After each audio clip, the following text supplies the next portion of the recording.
the previously published agenda, we had an incorrect meeting ID and passcode. The agenda has now been updated with the correct meeting ID and passcode. And I'm going to read it here for anybody who may be on YouTube who'd like to get actually into Zoom. The corrected meeting ID for the day is 878-8676-7401. That is 878-8676-7401. And the passcode is 696936. That's 696936. And if you missed that, again, the agenda on the agendas page at the county website has been updated with the new and correct meeting ID and passcode. It's possible that people who wanted to make public comment for items not on the agenda are not able to get in time for that at the beginning of the meeting. We will hold public comment at the beginning of the meeting, but then again, also before we move into item 13, which is attorney matters, during which we will have an executive session. So we estimate that second public comment will take place at about 12:15. But of course, anything can happen if items take less time or more time than anticipated, but that is our target. All right, now that we've taken care of that, I will move on to item number 2, which is roll call. Present in the room are 2 commissioners, Commissioner Gleason and myself, Commissioner Brown. Commissioner Waring is not with us today. We also have lots of staff, or number of staff, and 1 member of the public. Online, it looks like just San Miguel County staff, but that may change as people get the new meeting ID and passcode. We are now at item 3, which is a moment of silence for grounding and gratitude.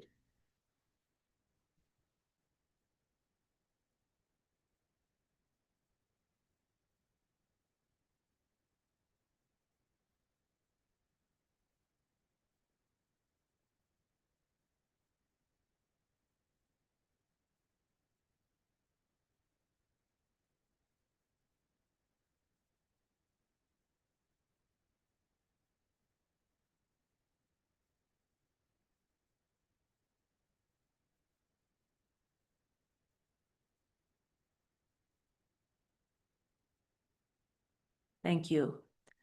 Reviewing the agenda, I know for sure we have 2 items we are pulling. Those are items 6B and 6C. And in a moment, I have our paralegal Nancy Willis here to tell us what's up with that. But in addition to those changes, are there anything else we need to pull, add, adjust? Nancy? Item 7B are a review of the hearing officer's recommendations. Our hearing officer is obligated to another county this morning, but she could join us at noon. If Okay. you would like to move that, or we can do it right at 9:40 without her. What I is, didn't know if you wanted to speak with her or had any questions for her, or just wanted to say hello. She's a new hearing officer this year. oh, okay. Will we be hearing from her again? No pun intended? Or is this I our mean, one opportunity? I'd like to use her in the next, in the Next round, it future. worked out well. Yeah. Yeah, I actually did not have any questions in reviewing what was provided with the agenda. Did you, Galina?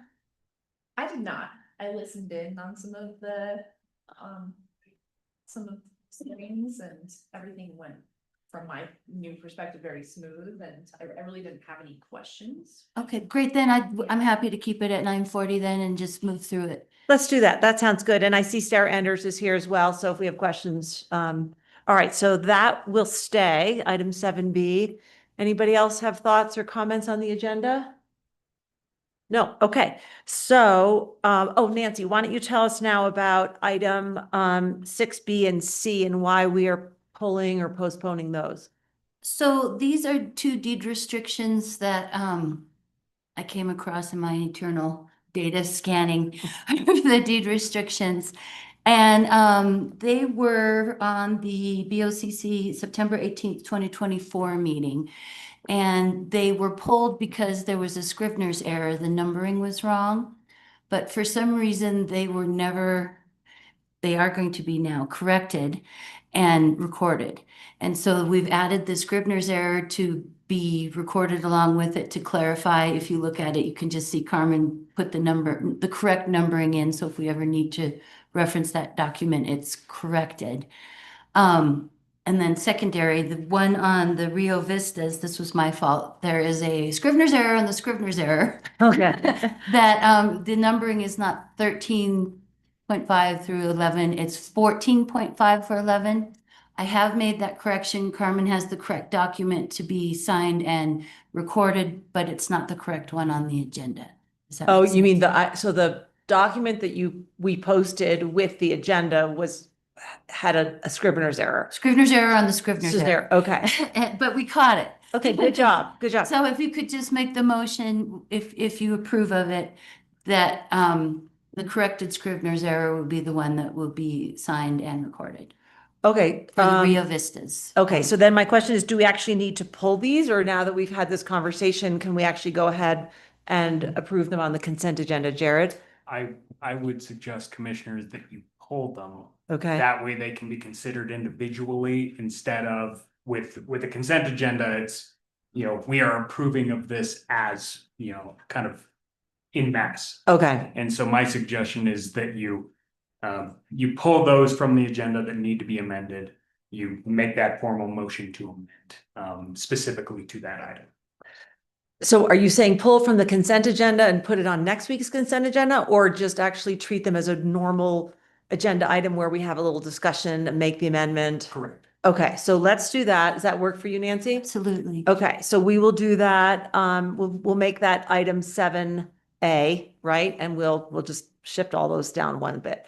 Okay, so is that clear to the minutes taker that we're going to move item 6B and 6C down under administrative matters so that we can have the proper discussion about that amendment and then adopt those, or sorry, approve the chair signature?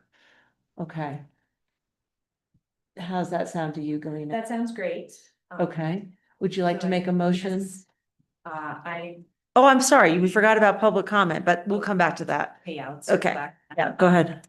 So I move to approve the consent agenda with the, while striking items B, and C and adding them under administrative matters, item number C and D. So, Or it would be D and E, but I'd actually like to do them first.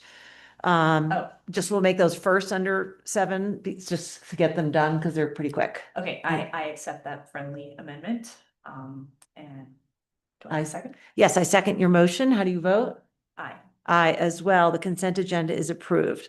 Okay, public, I'm so sorry. We're going to now have public comment for items not on the agenda. And just as a reminder, because we had a mix up on the meeting ID and passcode and members of the public may not have been able to join right at the beginning, we will have a second opportunity for public comment around 12:15. That is our goal, right before attorney matters. Please limit comments to 3 minutes. If comments are not related to an item on the agenda, there will be no board response or action taken, since the topic was not posted with proper notice and any comment could potentially violate the Colorado Open Meetings Law. Is there any member of the public who would like to speak about an item not on the agenda? I don't see anybody in the room. I don't see anybody online. We are now closing public comment, which we again will reopen later today. Okay, we are now moving on to the new item 7A and B. Nancy, why don't you take us through, first of all, if there's a change, so what was posted with the agenda for item 6B, and that is regarding the Nunn Wilder covenant. Is there any change based on what was posted there? No. Okay, so then would you need a motion to approve the chair's signature on that covenant? Yes, ma'am. Okay, I move to approve the chair's signature on San Miguel County Affordable Housing Covenant, Equitable Servitude and Real Covenants for Emmett Prior Nunn and Rosalind Wilder, Unit B2, Building 2, Rio Vistas Phase 2 at the top of the hill at Lawson Hill. Nancy, And the Scrivener's error, Oh, please. and the Scrivener's error. including the correction to the Scrivener's error? Thank you. The Scrivener's error is the correction to the deed restriction. Okay, Yes, I I accept that. okay, I second. How do you vote? I I as well. So the Nunn Wilder revised covenant, just regarding the Scrivener's error in terms of numbering, is approved. Secondly, Nancy, we are moving on to the Kilgore covenant. Okay, I Yeah. screwed up. I'm sorry. Okay, Can we, the Nunn Rose Wilder one is the one that the Scrivener's error has the numbering on, the one that was published is the 13 and it needs to be 14. okay, So my sincere apologies. that's I okay. got a lot going on. this I know, morning. there's a lot going on this morning. And How- I so apologize. So how do then we need to amend the Nunn Wilder covenant. right? Only the Scrivener's error. Only We the need Scrivener's. The Scrivener's error has already been corrected to be signed, but it's not correct on the agenda, and I'm so sorry. Okay, so To we be- just passed something that was incorrect. How do So- we unpass that? I think you would just make a motion to rescind that And action. try again. Okay, we And can do that. adopt that motion and then kind of that resets the table and Okay, And my sincere apologies. that's okay. it's okay. I move to rescind the previous motion made approving the chair's signature for the property related, the real covenants for Emmett Prior Nunn and Rosalind Wilder, Unit B2, Building 2, Rio Vistas Phase 2 at the top of the hill at Lawson Hill. I second that motion. How do you vote? Aye. I as well. That original approval of the chair's signature has been rescinded. Let's start over. Please. Yes. So just to clarify one more time, there's the covenant and the Scrivener's error. On the Scrivener's error that was published on the agenda, it says the correction was items 13.5 to 1311. The actual correction on the Scrivener's error is 14.5 to 1411. Carmen has the correct item to be signed, but it's on the agenda incorrectly. So when you make the motion, those numbers are the correction, please. And I think you don't need to maybe say those numbers out loud. You could just say as reviewed by our paralegal. Does that make sense? You could, yeah, as presented with the correction to the Yeah. Scrivener's error. Want me to do it? Sure. Okay. I move that we approve the chair's signature. I'm just trying to read as little as I can. San Miguel, for the housing covenant, equitable servitude, real covenants for Emmett Prior Nunn, Rosalind Wilder, Unit B2, Building 2, Rio Vistas Phase 2, at the top of the hill at Lawson Hill, amended, the Scrivener's error amended as described by staff. I second that. How do you vote? Aye. Aye as well. The correct motion passes. Moving on now to the Kilgore covenant. It's fine the way it is. With Okay, the Scrivener's error also, please. okay. With this, okay, so I move to approve the chair's signature. I'm just going to read the whole thing. As the Board of Commissioners and as the San Miguel County Housing Authority on the Scrivener's error, San Miguel County Affordable Housing Covenant, Equitable Servitude, and Real Covenants for Turner Kilgore, Lot 5, Lone Cone Library Subdivision of Lot 2, Pinion Park. I second that. How do you vote? Aye. I as well. So those two covenants and Scrivener's errors are taken care of. Party in the BOCC room. Thank you. Moving on to item 7A, we have a public hearing, consideration of a special events permit for the Tyride Rotary Foundation, Inc. to serve malt, vinous, and spirituous liquor on September 25th, 2025, from 4 p.m. to 10 p.m. at the Telluride Airport for the Cars and Colors event. Carmen, would you like to come up to a microphone and describe this to us?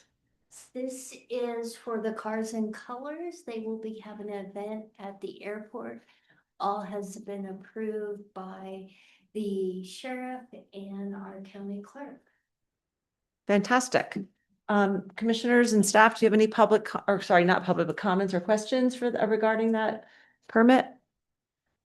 No, this is a recurring permit. I don't really have any further questions about it. Okay, I am now opening the public hearing. Should any member of the public wish to comment on this permit application? Anybody in the room? Nobody online? I am now closing the public hearing and I'm ready for a motion. I move to approve a special events permit for the Telluride Rotary Foundation, Inc. to serve regular malt, vinous, and spirituous liquor on September 25th, 2025, from 4 p.m. to 10 p.m. at the Telluride Airport for the Cars and Color event. Second, how do you vote? Aye. As well, the motion passes. Have fun up there on September 25th. Moving on now to item 7B, consideration of approving the County Board of Equalization Officers' recommendations. Nancy Willis is back and still with us, and our assessor, Sarah Enders, is also here. Nancy or Sarah, who wants to go? I'll talk to it, and then if you have any questions, we're both here. So it should have said hearing officers' recommendations. I think you all understood that, but anyway, what you have before us, we just finished with the CBOE property tax appeals. We hired a independent hearing officer who heard all the appeals and from both the assessor's office and the petitioners and made the recommendations. So I'm sure you'll be kind of curious. We had at the initial level 668 real property protests. That's the assessor's level. And so then the CBOE level is the second level. So we had 61 appeals submitted, which was 9%. And then of those, 43 of them, or 71%, were granted in part, adjusted or stipulated, and 21% were denied, 5% are withdrawn. So all the hearing officer sheets and the notes are before you. I think you've all had a chance to review it. I welcome any questions. I did not, well, I just regarding the documentation, it looked like there were sets of decisions by the hearing officer, 3, I think. Yes, Or well, 4. We had 4 days Four. of hearings. And then there was also a set that it looked like were handled just internally by the assessor's office. Is that correct? Yeah, so that was likely the stipulations. Yeah. That was where, after deeper further review, our staff was able to determine that we could make an adjustment without having to go to hearing, based on the data again. And do we need, thank you, Sarah, do we need to approve those as well? Okay, so we probably need to, once we get to a motion, say that we're not only approving the CBOE officer's recommendations, but also how would we? All stipulations. And withdrawals. And withdrawals. As presented by the assessor? Oh. Okay. Presented by the assessor. Perfect. All right. Galena, or Sarah, did you want to add anything to what Nancy said? No, I just want to commend my staff. I think they did a really good job. There's, with a small office like this, there's certainly holes in our analysis that we come across. But, we're aware of some, and then being made aware of more and more as we go. But I think our staff did a really good job defending our values. It's always a little frustrating getting the hearing officer recommendations because there's no explanation of the decision. And so I think, today's a frustrating day for my staff because we don't necessarily know why some of the recommendations were made and some of them simply contradict each other. So that can be frustrating, but either way, I think it's kind of just part of the process too. That was gonna be one of my questions, if that's process or if that's something that could be adjusted in the future. Yeah, it's tough just because it is such a quick turnaround. Right. You know, I mean, on both ends, as far as our staff getting those reports, you know, we've really got a couple of days and a lot of, not a sense of how fast they have to create these reports from the moment that those appeals are turned in by the petitioners. And then on the back end, the hearing officer, I mean, she finished hearing some of these cases on Monday midday and then had most of her decisions in late Monday afternoon. So, And that's, the timeline is all set by statute, isn't it? right. This is Yeah, the, so the commissioners have to have, you know, made the decisions on these cases by August 5th. Mhm. And so depending on, you know, where that falls in the calendar, sometimes it's a very fast turnaround. Sometimes we've got a little more time, depending on when that falls, but. So, Is there an opportunity, once we get through the process, for your team to meet with the hearing officer, or that's not part of her? that's not typical. Yeah. She's hired independently because, so Yes, Yeah.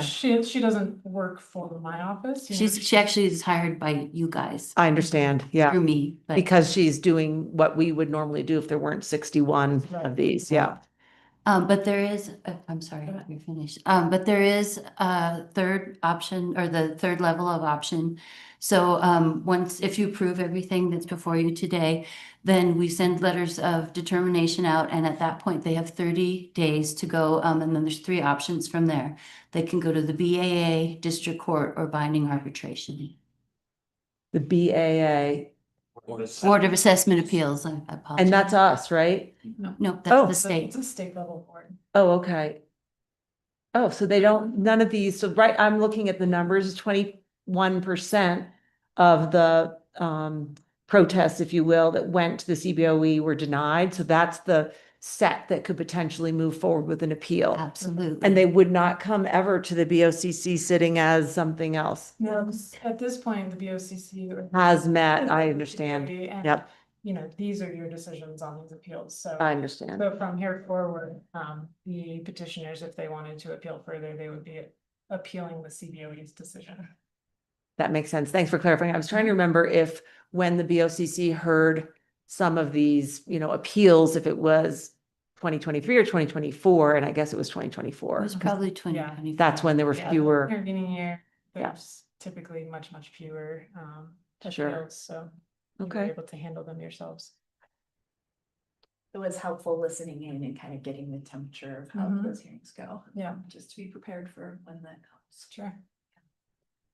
Okay, that's All right. it from, I don't have any more questions. Anything else to share or questions from you, Galina? No, that was really. It's really some, All right. Yeah. Prepared for a motion? Yes, please. All right, I move to approve the County Board of Equalization Officers' recommendations and stipulations and withdrawals presented by the assessor. Second, how do you vote? Aye. I as well. That Alright, motion good. passes. Thanks, everybody. We know there's a lot of work that went on behind this, Sarah and team and Nancy. Thank you so much. Next year, hopefully a little simpler. Okay, we are now moving on to item 7C, presentation of to the board of the RFP responses for gravel road replacement projects. Mike Bordonia, County Manager. Morning, Commissioners, and I know that Ryan Rigetti had hoped to be here. He's up at Alta Lakes, supervising that road repair, that we're doing on behalf of the Forest Service.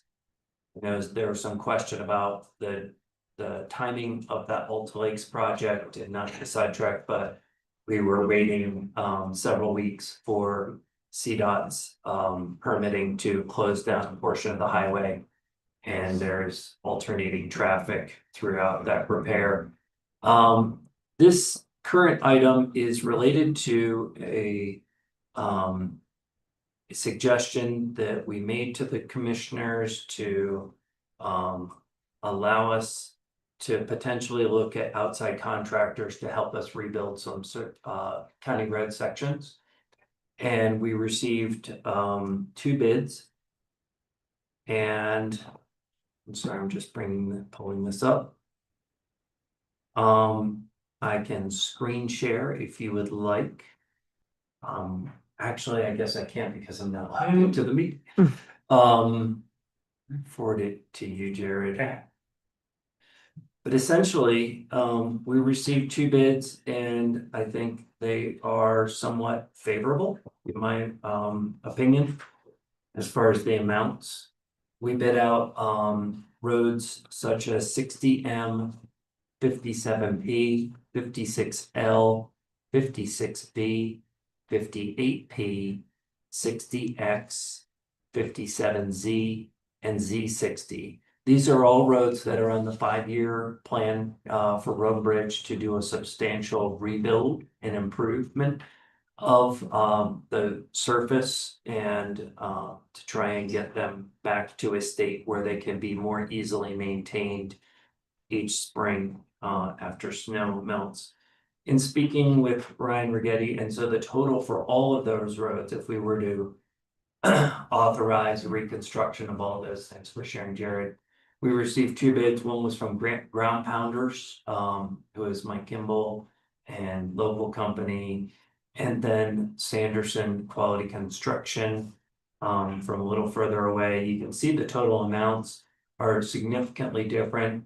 The first of which, for all of those road sections, was $1,596,174. That is in current year money. If we were to say we want to do this over a 3 or 4 year phasing, we can expect that some of those amounts will go up over time. But for comparison, the other bid that we received was $3,421,079, more than twice the original or the lower bid of Ground Pounders. This is with the supposition that these contractors would haul out of our existing Pathfinder gravel pit, using the county's gravel, but using all of their own equipment. Their watering, their vibrating compactors, their and other equipment.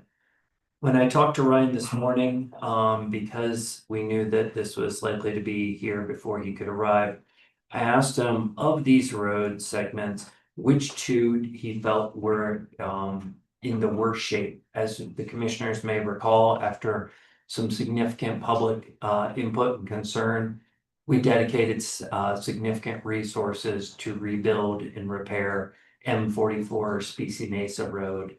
And that was done over 2 different efforts, one of which where we brought in a significant amount of gravel and compaction.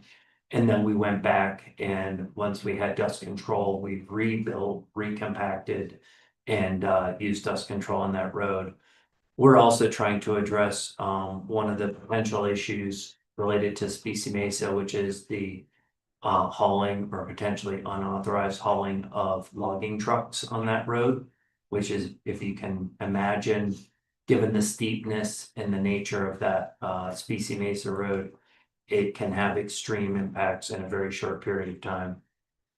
Ryan's recommendation was that 57P, also known as Fall Creek Road, was in amongst the worst shape, and as well as 56L would be his secondary priority.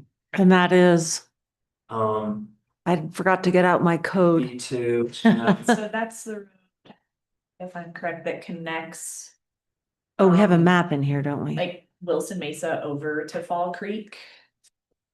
Yep. Yeah. Yes, and I've driven I both of recently those. Drove it, it's in pretty rough shape. Yeah. Yeah. But they did apply dust control to both of those roads, so they are holding up decently, but of those 2, 57P, and so these bids were not comprehensive. We don't have to take all of the roads on the section for the bid to be awarded. My recommendation would be that we move forward with the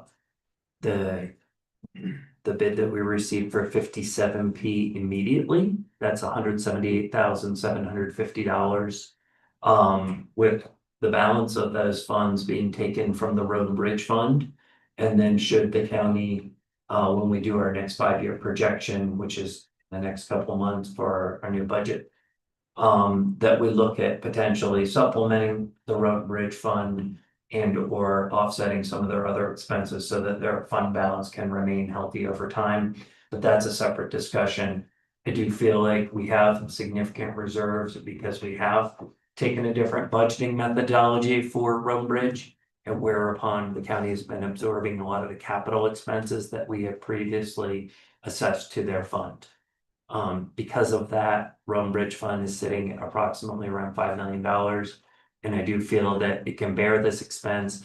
I would like to wait on the 56L repair until we can have more data on where we sit financially with the general fund, the Road and Bridge Fund, and we could do that at a subsequent regular meeting. I'd also love for Ryan to be here and be able to speak to which of these roads he would recommend in for the next year budget process.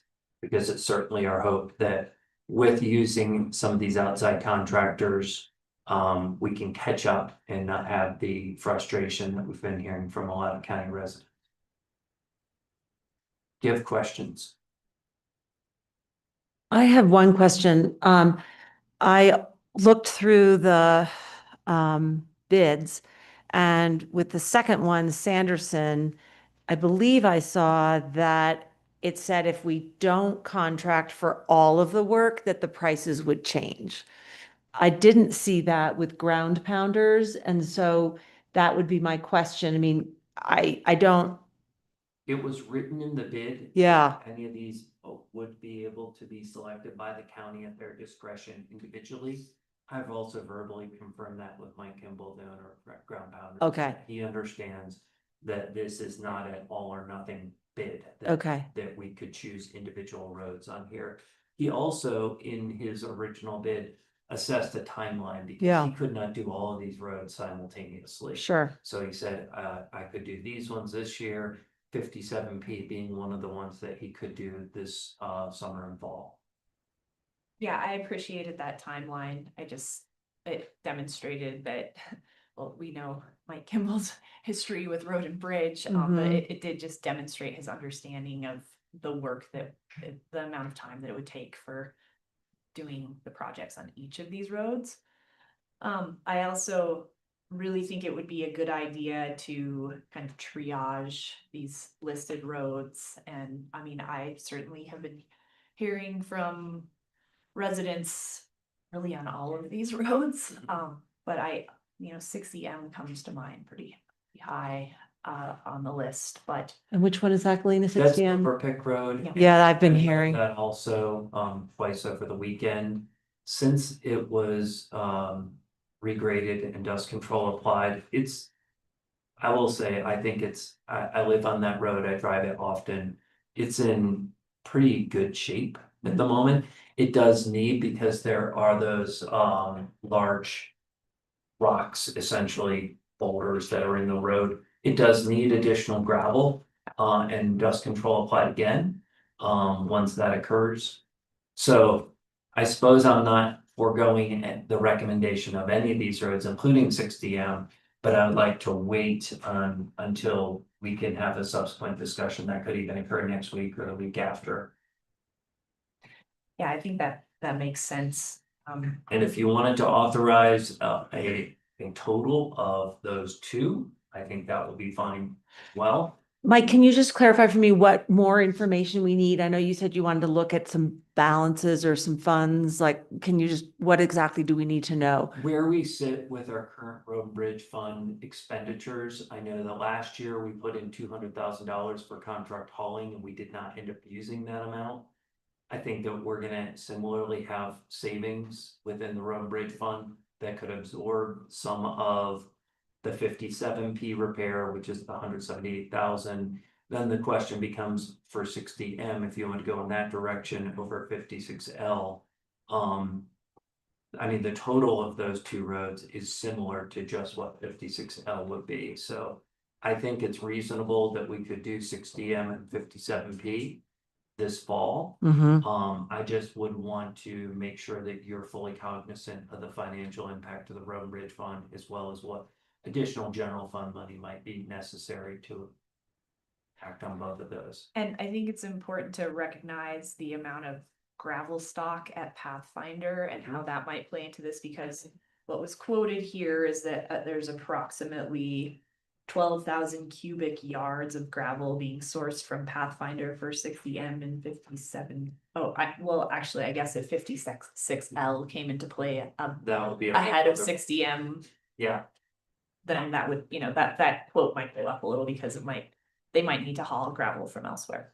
correct. And Mike in his bid did note that he has his own gravel pit and that he can also supply the different sort of types of gravel that we'll need. Obviously, that will come at a greater expense. Ryan did verify with our existing stockpile that we could do both 60M and 57M. And that would allow for our additional expedited crushing of gravel next year at Pathfinder. Because right now we have a space problem. I was actually out at the pit last week looking at it, and the majority of our free area is stockpiles of gravel. So it'll actually be helpful to enable the continued crushing. We can't basically crush anymore. Till we without have a place to additional put it. space. So if we could use this gravel on these two roads, get them into shape, and then next year we're doing another last large crushing effort. That would enable us to act on more roads. I'm also curious about if the number of residents utilizing the roads is taken into consideration in prioritization, because 56L, there are some residents that live on that road, but a lot less, and it's more of an auxiliary connector road. Yes. Right, and we know that 60M, well, very Yeah. well, Mike, because you live on it. I mean, that's utilized really quite heavily. There's it serves a lot of residents. Right, That's as a lot of well wear and as tear. access to Wilson Peak and Yeah. those other. I had that same thought, Galena, Yeah. that 60M has a lot more traffic than 56L. And then 57P, obviously, with Woods Lake and Mhm. those outlying subdivision areas, Mhm. Yeah, is also it's- heavily trafficked.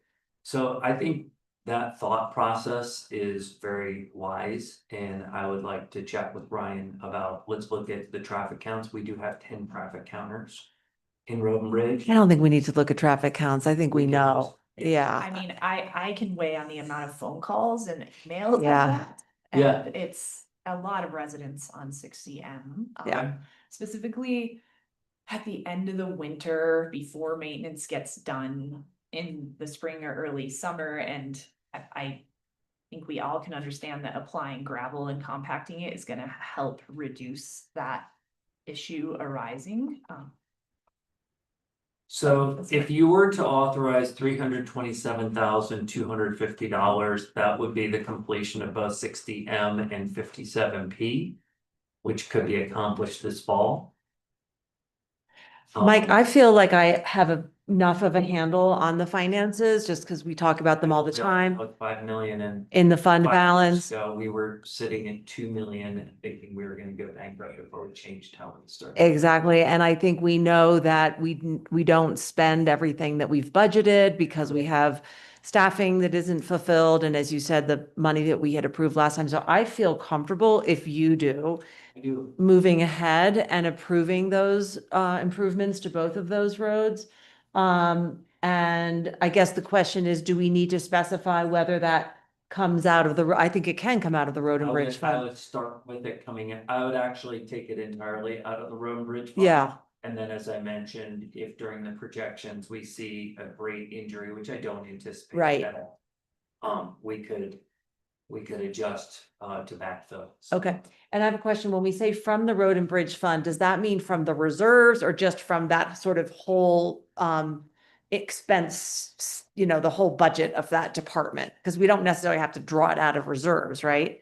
Well, their fund balance, that 5 million is a mix of restricted and unrestricted reserves, as well as their current year operating budget.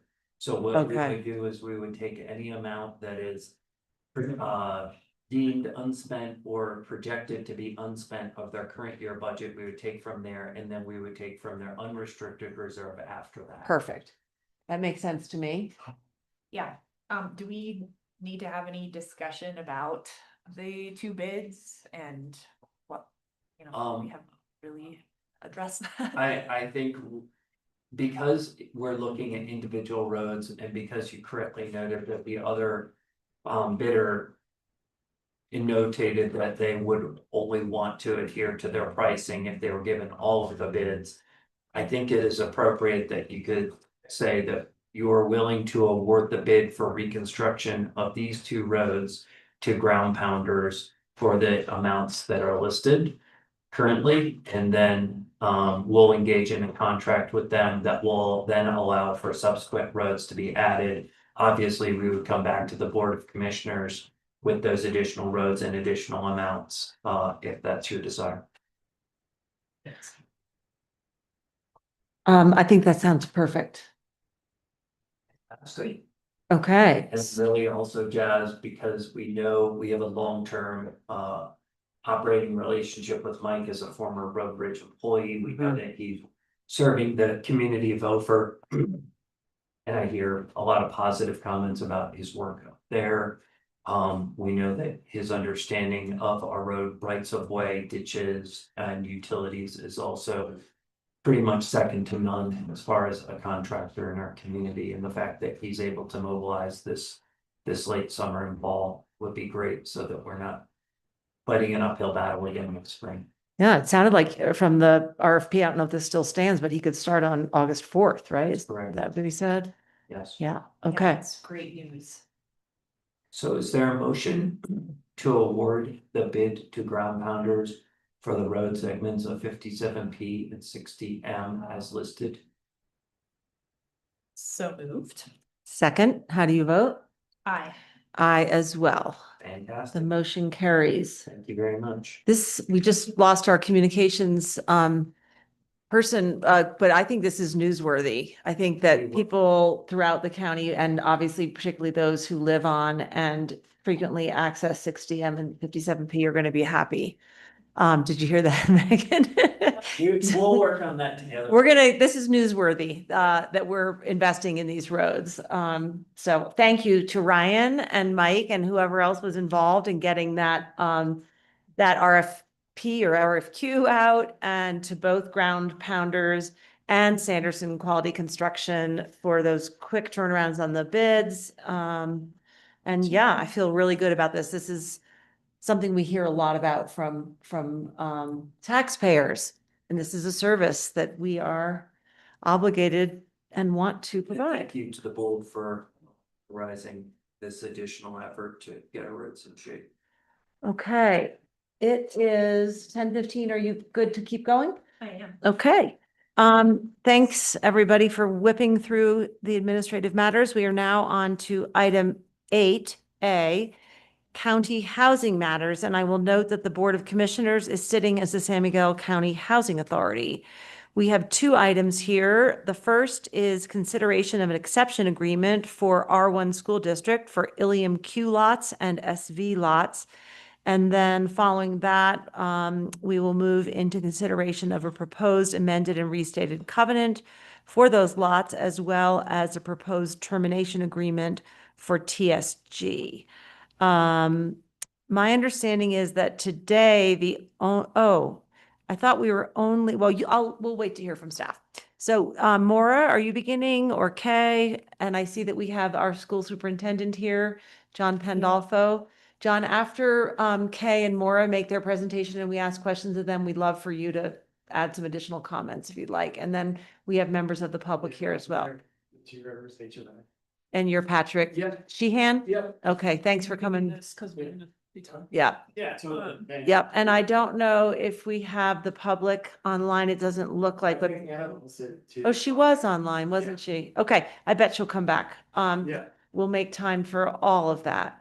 Looks like Maura is going to take it away. Yeah, Start so us off. and I'm gonna kind of address the two items together, but we will need two separate motions. So just by way of a little bit of background, so the county had previously entered into an exception agreement with TSG Ski and Golf in order to allow their ownership of 26 lots, the Q lots and some of the Sunshine Valley lots within Ilium. And the reason that's required is because a company like TSG is not a qualified owner under the county's deed restrictions. So they needed that exception agreement so that they could purchase the property. And then that exception agreement also established a phased development plan where TSG was required to complete construction and obtain certificates of occupancy for specific lots within a certain period of time, and that was phased over time of span of 12 years. And I believe that the final, based on when they started, the final date of completion for all of the lots was, I believe, like 2032. And then the exception agreement also designated, based on, my understanding is based on kind of an agreement with the Two Rivers HOA, that certain lots and units were required to be sold as opposed to rented to qualified employees. And then in August 2023, the county and TSG entered into a covenant for those lots, which replaced and superseded the original plat note and the land use code deed restriction. And that covenant also incorporated those for sale versus rental requirements on the specific lots. Last fall, as of last fall, TSG had constructed 9 single-family homes on the Q lots. And the map is not in the packet, but I did provide a map to the commissioners. This map was created by TSG. The lots that have stars on them are the ones that have been constructed. But this is different than what the Two Rivers has, because the SB lot. Wait, Patrick, Yeah. just let's get Okay. more through it and then we'll totally have Okay. time. The other problem is that if you're sitting back there, the public can't hear you on Zoom, so please hold that comment and we definitely want to hear it. Okay, Maura, this is the same that you presented to the Yeah, I gave you all copies. And again, this isn't in the packet. This is a map that's been provided to us by TSG. So the ones with the little asterisk, those are the ones that have been constructed. Can you make that a little bigger just so we can see that they're not, oh, I see, or you can just maybe read out, it looks So like. it's That's Q8, I'm gonna shorthand instead of saying QR. So it's lot Q8, 9, 10, 13, 14, 17, 19, 20, and 21. And those are not color coded on here, they're marked with the asterisk. They're marked with the asterisk. The 2, color 3. coding is the sale versus rental designations. Okay, and just With tell the us what blue that is. color being units that are for sale Yep, and the pink, purple being units that may be rented. And then the green are the open space. So just to Tracks. clarify, of all the units completed, 5 are for sale. 4 are 6. 6. 6. And those are the 6 that the Telsky had asked to rent and we said no, and they have sold them. Have they all closed? I haven't heard an update as of today, which was the final closing date on the last unit. Yep. So I can follow up on that, but as of our prior update, 5 had closed. And for the sale. 6th was meant to And the close 6th today. yeah. Okay, so they're following through with that request Yes. and obligation. Yep. And we had sent them a notice of violation for that because those units had not been sold Right. as was required. And then of these, there are 6 remaining units that are for sale units. 2 single family and then 2 duplexes. And those are the blue ones that don't have asterisks. Yes. Correct. Okay, that makes sense. And what are the check marks or the So Vs? that was just my markup of the one version I had. Oh, okay. Those are the lots that the school district is purchasing with the check marks. So I added that. Okay, As I was okay. making sure we had all the lots properly accounted for in our documents here. So Maura, I just have yeah. another question about the map. You're saying that TSG provided this, but this map should match whatever was attached to our agreement with Telsky, right? yeah, and from our review of the prior exception agreement with TSG and the covenant with TSG, this is consistent with the requirements in those documents. Okay, and we can discuss that with Patrick if he has a different perception when we get there. Okay.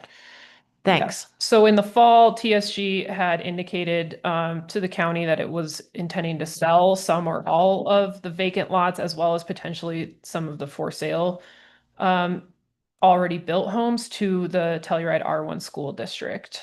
And in March, we heard from the school district that they had provided a letter of intent to TSG indicating their interest in purchasing the vacant lots.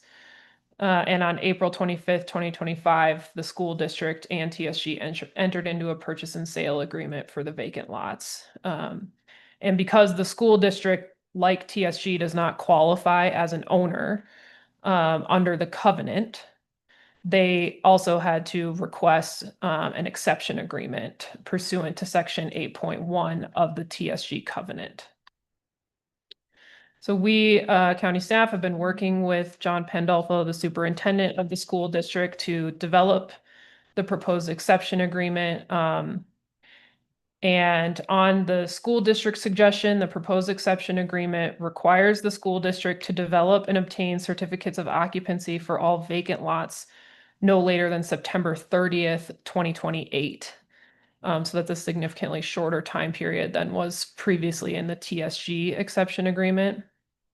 The proposed exception agreement also retains the sale and rental requirements that were imposed through the TSG exception agreement. And I'll just point to those specifically now. So in the exception agreement, provisions 1A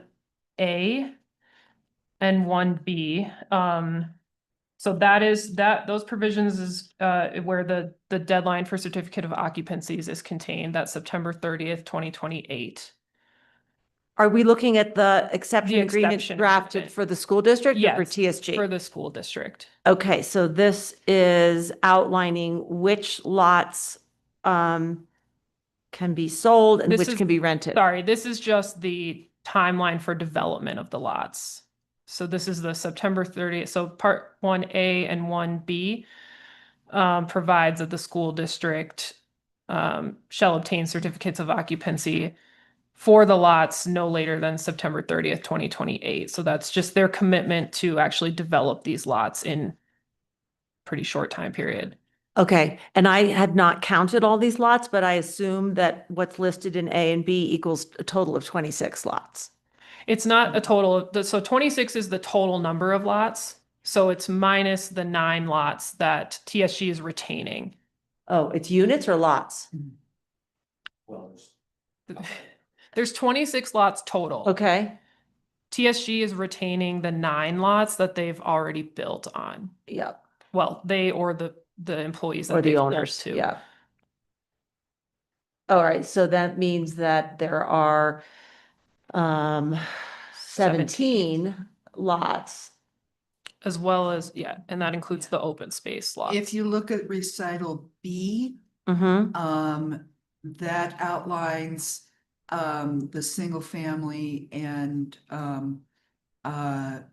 duplexes and triplex for a total of 18 units. And that's on the Q lots. And then if you look at recital C, that is the 2 Sunshine Valley lots that are expected to be duplexes. So that's 4 units. So total of 22? Total of 22 units, Yep. On 17 lots. correct. I have a question about the lots that are listed as sales/rent. Mhm. What? Where are those, Galena? Those are actually sale. Those Are you looking at the map or are you looking at the? Map, it's. That's SV 110 and SV 120. Yeah, That was Patrick's question. Yeah. okay. And Great. somewhere in the last few months, I think what I got from Kenny That's right. Mora indicated those should be. Yeah, that Directly sale, not a sale rent option. Yeah, And the this- intention is sale. came from TSG and that was an error in their representation. Oh. Okay, so Let's- Maura, when we attach a map, which I suggest that we do, oops, May. Somewhere there is an accurate map. Yeah. They provided it to me, or you did, I can't remember. okay. This is TSG's. Yeah, so it said that they may sell to qualified purchasers. There's something else in here that said they may sell it to their employees. And so that was the distinction there that they got confused on over the sell rent thing. Okay. But they were, if you go and you look at the, all of the documents, the Sunshine Valley duplex lots are supposed to be sold. Okay. The difference was whether they would be sold to employees or to any qualified employee. Okay, all right, so let's just for the record, and Maura, tell me if I have this wrong, if I'm hearing this wrong, that lot SV 120-R, which is a duplex lot, and lot SV 110-R, also a duplex lot, are indicated only for sale, not for rent. Yes, so then I'll point you to the relevant provision in the exception agreement. So that's part 1C, which is titled rental and or sale of units. So the first part Mm-hmm. is duplexes, triplex, except for the duplexes on Sunshine Valley lots SV 110R and SV 120R, which the school district is committing to partnering in development with and selling to school district employees. The school district, so setting those two lots aside, which must be sold, the school district shall be permitted to rent or sell any other duplexes it builds on Q5R, Q32R, Q33R, and Q34R, and a triplex on Q4R. Okay, So that clearly says those two will be sold. okay. Are we gonna put a map in with this exception agreement? No, We typically don't. that's fine, as long as the Property language is descriptions speak correct. for themselves. Yep. Okay, And then for the single family homes, similarly, in part 2 there, except for the single family dwelling units, which the school district is committing to partnering in development with and selling to employees on lots Q2R and Q12R. mm-hmm, Any other single family lots may be rented or sold. And that would include Q16R, Q29R, Q30R, Q31R, and Q35R. okay, so they have committed to selling the lots we've discussed. For the remaining lots, they can rent or sell. Correct. And that's Okay. the same requirement that was imposed on TSG. Okay. Selena, is that all clear? It is, thank you. I had a Yeah. lot of questions there and that answers that Okay. all at this point. So that covers the exception agreement, which is really the key thing that we are asking for the board to approve today. And then that's in order to allow the school district to go forward with purchasing the lots. Once the school district closes on its purchase, then the county and the school district will enter into a new covenant that would substitute for the current TSG covenant. But we have not changed any of the substantive provisions in that covenant. It's really just so it refers to the school district as the owner instead of TSG and TSG's employees. There haven't been any substantive or material amendments to that covenant. And that's presented today for the board to adopt that covenant so that it may be formally signed at closing, and then it would come back to the board for approval of the chair's signature.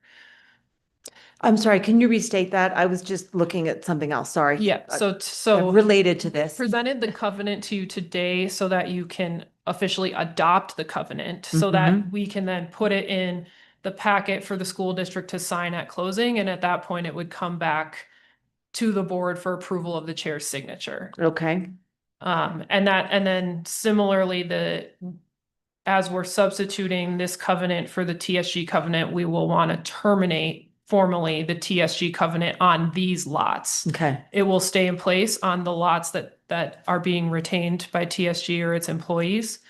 But we will have that termination agreement, which doesn't need to be adopted or approved today. I just provided that as an FYI. This will be coming before you at another time for signature. thank you. And so just turning to the covenant briefly, to kind of reiterate these provisions being carried over, so sections 3.5. Let me just grab it. Hang on. Okay. Section 3.5 addresses the duplexes and triplexes and provides that, again, except for the duplexes built on the SV lots, the school district is permitted to rent or sell any other duplexes or triplexes. And then section 3.6, similarly for the single family homes, it states that they shall list for sale only those on Q2R and Q12R, and may rent or sell the other ones. And this is the same exact language that was in the TSG covenant. The only thing that's been added here is the last sentence in each provision, which the school district requested, stating that nothing herein shall be construed to prevent the school district from selling the SV lots or other lots prior to construction of dwelling units. So that's basically saying they're not prohibited from selling vacant lots. Okay. These are restrictions on, selling built units. And that would, by its very nature of all the covenants and agreements, require the sale to a qualified employee. Or they need an exception agreement. Yeah. Okay. I have a question in 3.6. Because I read it differently than and I understand this is exactly what we agreed to with TSG, but now that we do have an opportunity to look at it again, this board, can you just help me understand that second sentence in 3.6? Because it says, the way I read it is, and this was a question raised by someone in the neighborhood, is if they can't sell those homes, they can rent them, if we agree. And is that referring to Q-2R and Q-12R, which are required to sell? Yes, I think that, and I don't know, I wasn't here when the TSG covenant was written, but my assumption would be that the 1-year rental would be preferable to leaving them empty for prolonged periods of time. Well, that I agree with. And at the same time, I think our real goal is to sell them. And so what I feel like I didn't see in here, and I may have missed it because it is 25 pages, is in other covenants I've seen that when there is a requirement to sell a property, if it doesn't sell within a certain period of time, then there are requirements for price adjustments. And I would personally rather see price adjustments than allowing for sale units to be rented. Not that I want the school district to lose money on these units, but our goal is to have these things sold. And I think we've seen previously that the previous employer owner was like, oh, we can't sell them, they're too expensive. And I feel like, I'm sorry, these are for sale units and we need to adjust the price if they don't sell. But there's a reason this is in here. And so I'm happy to listen to why that is an appropriate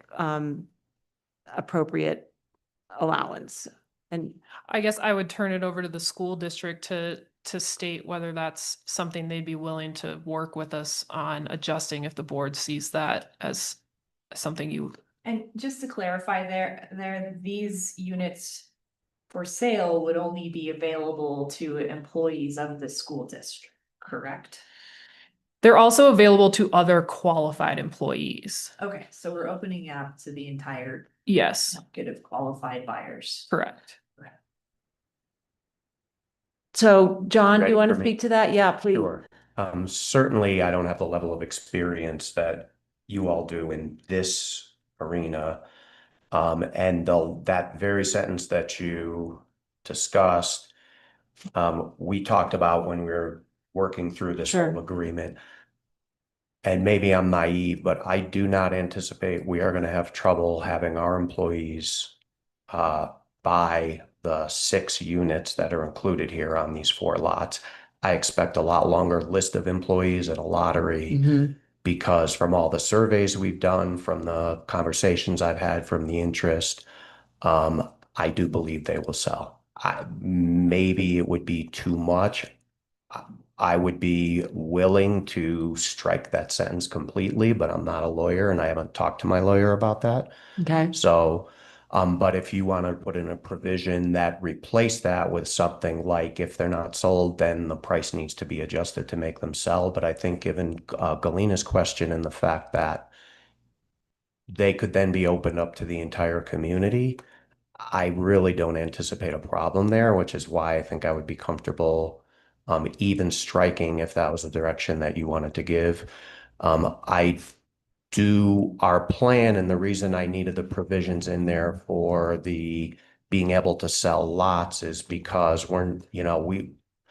the taxpayers supported and approved a bond measure for us to be able to provide employee housing. So, I think, and I'm sorry, I just lost my train of thought on that for a minute, but with those bond funds, there are restrictions that we can't really build out and then sell. That's not a proper use of the restricted bond funds, which is why what we would be looking to do is have employees express interest, buy into the project that we would be doing here, and our plan is to combine it with one or more projects beyond just what's happening in Two Rivers, so that we can get a level of economy of scale and give our employees that level of pricing, as opposed to them buying a lot and then having to do all the work themselves to design and build. And to me, that is the most desirable option that we have. Can we achieve it all by 2028? I am saying yes, and I'm willing to commit to that. I think time will tell, but to me, that's what's best for everybody involved. It's one construction plan. It's the best pricing, and I don't anticipate we're going to have trouble with just our own employees coming on board with that. Okay, I think I heard you say that you'd be willing to strike that second sentence in 3.6, but did you want to speak to your lawyer first? I kind of want to get this done. Okay. And I guess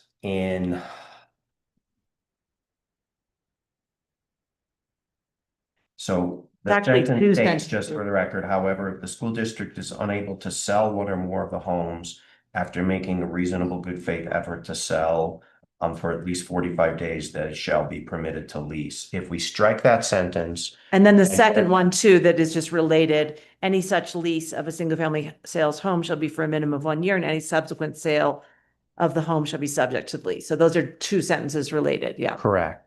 So if that were struck and for some, I'll say unforeseen to me reason, we're not able to have a sale, then they will sit vacant.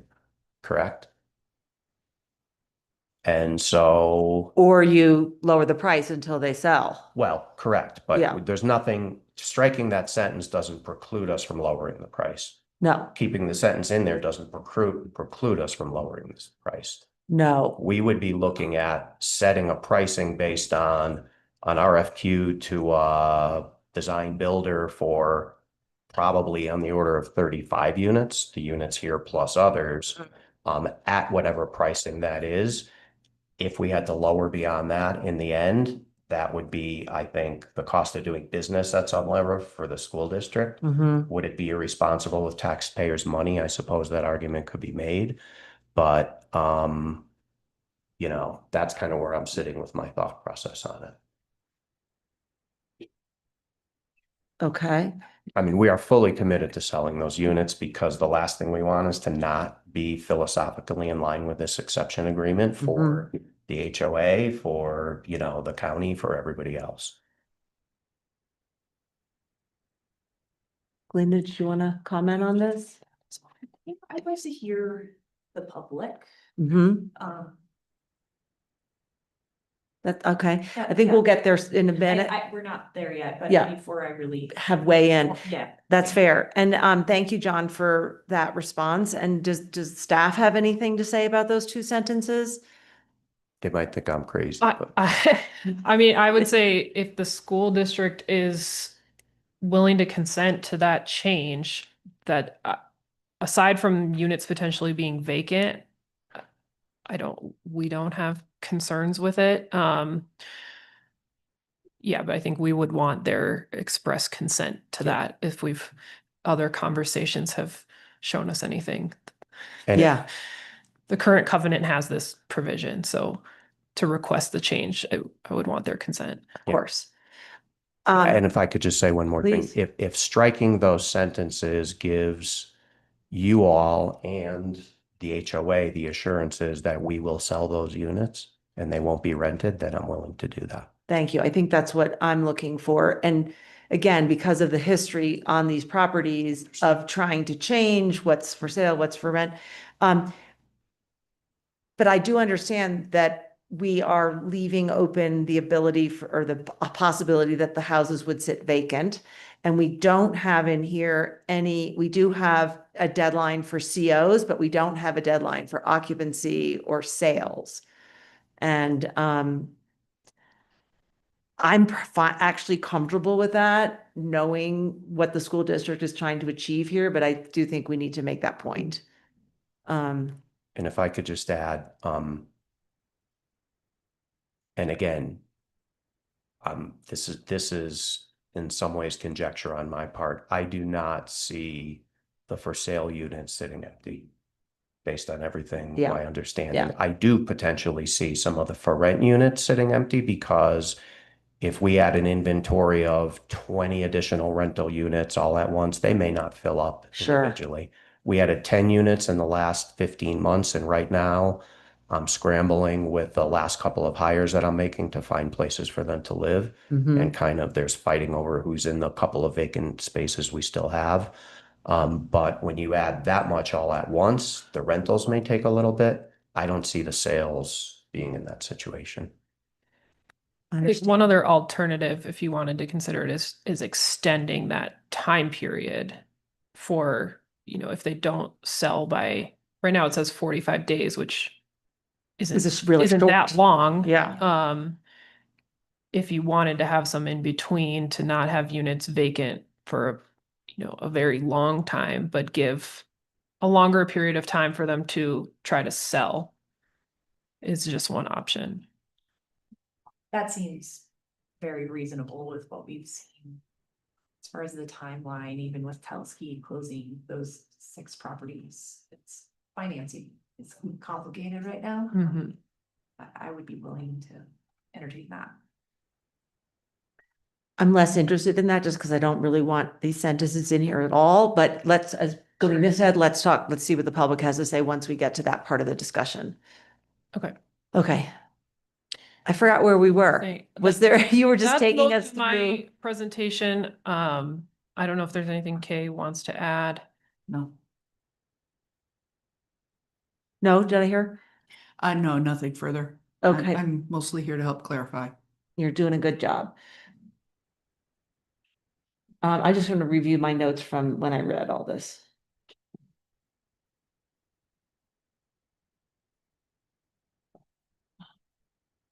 Just to clarify, Maura, and I think this is the case, but all of the language allows for TSD to sell these not only to employees, but to other qualified members of the public.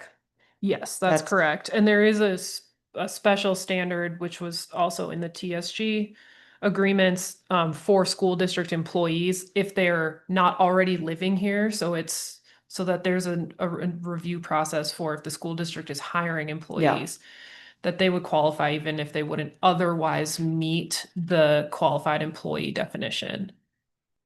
Got it. And then the exception agreement that we are going to approve today, and the covenant will approve, assuming we all reach agreement.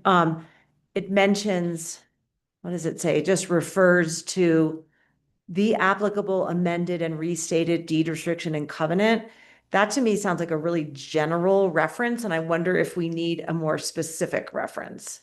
Like, Sorry, could you point to sure, where? yes. So this is in the exception agreement on page 2D. This is where the exception agreement refers to the covenant, which we were just talking about. But it's such a general title, amended and restated deed restriction and covenant. We have about, dozens of covenants around Yeah. here. Should we have a more specific And this might title? have been just a not wanting to get too in the weeds because technically the applicable covenant right now is the TSG covenant. Mhm. And then that will change once the school district purchases the lots to the school I see. district's covenant. So If you go to recital A, it says this exception agreement shall supersede all provisions of the aforementioned TSG agreement. And so that's what's carrying this agreement all the way through. Okay, but you know what you know why I'm bringing this up, but I can tell you've already thought about that, and if we get too specific, then we have to refer to which one applies now and which one applies later. correct. Okay, that makes sense to me.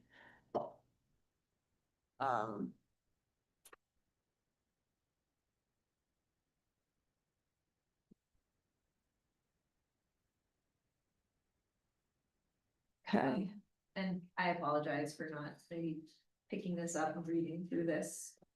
But as far as the rental properties, would those be then opened up to all qualified tenants if they can't be filled by TSG employees, or sorry, Telluride School District employees? Correct. Yeah. Okay, I just wanted to. thanks for clarifying that. There was a comment in a letter that we received yesterday afternoon asking about the items that TSG had promised to provide, a new trash shed, and then it said an other infrastructure. That was never in writing. I mean, just wondering, and that was a TSG thing. Are we not applying Yeah, that? and to that the wasn't school? part of the covenant or exception agreement that was between the county and TSG. Yeah, okay, That was part of the agreement between TSG and Two Rivers.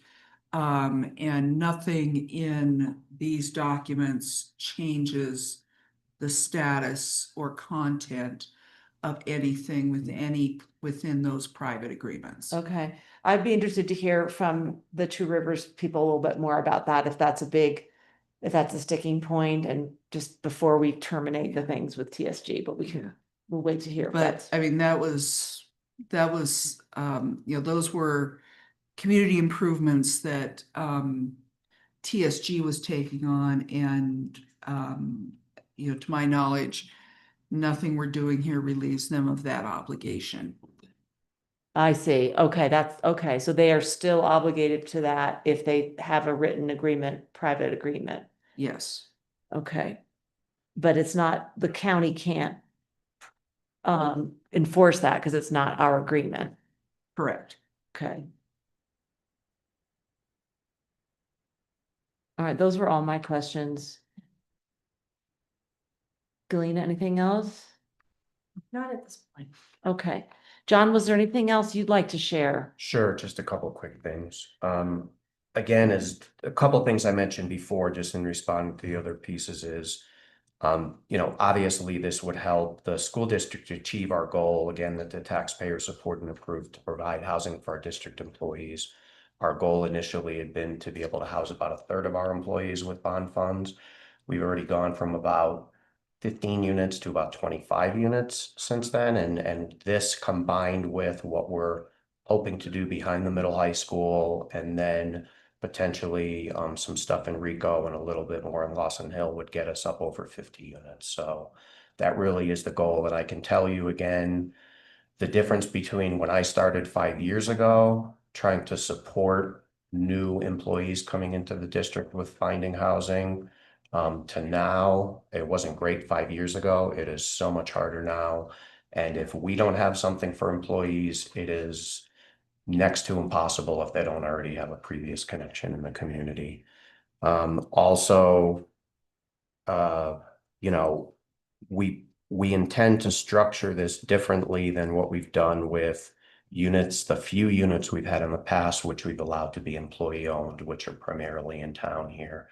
And there had been one down in Two Rivers, and in that situation, the district would have a right of first refusal on that. The ones that we sell, we intend to be selling free and clear. People buy into it with the district, then it is theirs. If they terminate employment with the district, we don't buy them back. It is theirs to do whatever. To me, that is the cleanest way, and that also makes it way more attractive to employees. And I know that That's more of the reason why I think these things are in a cell. Because it is a little bit hard to buy something when there's strings attached and as soon as I lose my job, I lose my housing as well. So that's another thing that we're looking to do. I don't believe if the approvals for these documents go through, there is anything that stands between this and actually getting closure and actual ownership of these units beyond land title, Telski, and our timing on scheduling a closing, but I haven't gotten that far yet to confirm that 100%. And I would just also like to commend your staff just in their responsiveness, collaboration, their knowledge to help us get to this point. And I'd also like to just publicly thank Telski for at least thus far, and I'll thank them more after we actually close, but just to get us to the point where we can move this forward with helping to address some of the vital housing needs, not just for the school district, but for the community at large. Because, we're talking about a fair number of units here. So. Thank that's you, it. John. Yep. Colleen, any questions for John? No, thanks for that clarification.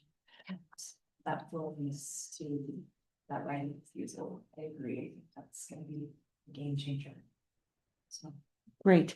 I see we have some members of the public here, who would like to speak first and second, third? Okay. As you come up to the microphone, please introduce yourself and any relevant affiliation. Yeah, Patrick Sheehan here. I'm on the Two Rivers HOA board. Just want to thank you guys. I mean, this is all sounding good from my opinion. I'm sorry I jumped in there at the beginning. Kind of scared me seeing sale and rent on the SV lots that are supposed to be for sale only. But we cleared that up. I guess my concerns that are just sticking is kind of clearing up that language in 3.5 in the document. It says may sell, which it kind of seems conditional. I would love to see it say will sell instead of may. And then it doesn't mention that the Q lots that they're supposed to sell, it says they're able to rent or at their discretion rent or sell them. It seems a little, the wording seems off to me. It might just be me, but I'd love for someone to just look at that to make sure it's clear on the sale units. You guys have expressed that you're gonna sell those, so just would love to keep it clear in case anything comes up down the line. Yeah, and then you cleared up the other concern that a neighborhood member had, which was what happens when one of these 4-unit sales sell again. Does the school district get to buy them back and then rent it, like 777, the house in the neighborhood now? But you cleared it up that won't happen. So that's great on our end. The only other questions I have are the infrastructure. A lot of trash sheds were promised, and with the new people moving in and one trash shed right now, it's a big issue in the neighborhood that needs to get figured out. So I'll let Anna talk more to that because she knows more than I do. Okay. Thanks. I'm Anna Wilson. I'm on the board of the HOA in Two Rivers as well. Yeah, to speak to the infrastructure improvements that were part of the agreement with TSG, I think there were 4 parts of that agreement, with the trash shed improvement, a bus stop improvement, $100,000 in escrow for capital improvements for the neighborhood, which TSG did fulfill, as well as, and I don't remember the number of the lot, but one of the Sunshine Valley lots that's our gravel parking lot was to be donated to Two Rivers, which did happen as well. So the only 2 that haven't been fulfilled are the trash shed and the bus stop. And the reason is those didn't kick in until I believe 11 units were built. And so TSG only built 9. And that has been since the remaining 6 TSG houses have sold, which is wonderful. Now that we have new neighbors, the trash shed has been a pretty significant issue. Obviously, a lot of that comes with just the moving aspect of it, which will calm down. But still, if we continue adding more neighbors to the community, that trash shed will definitely need to be expanded and improved upon.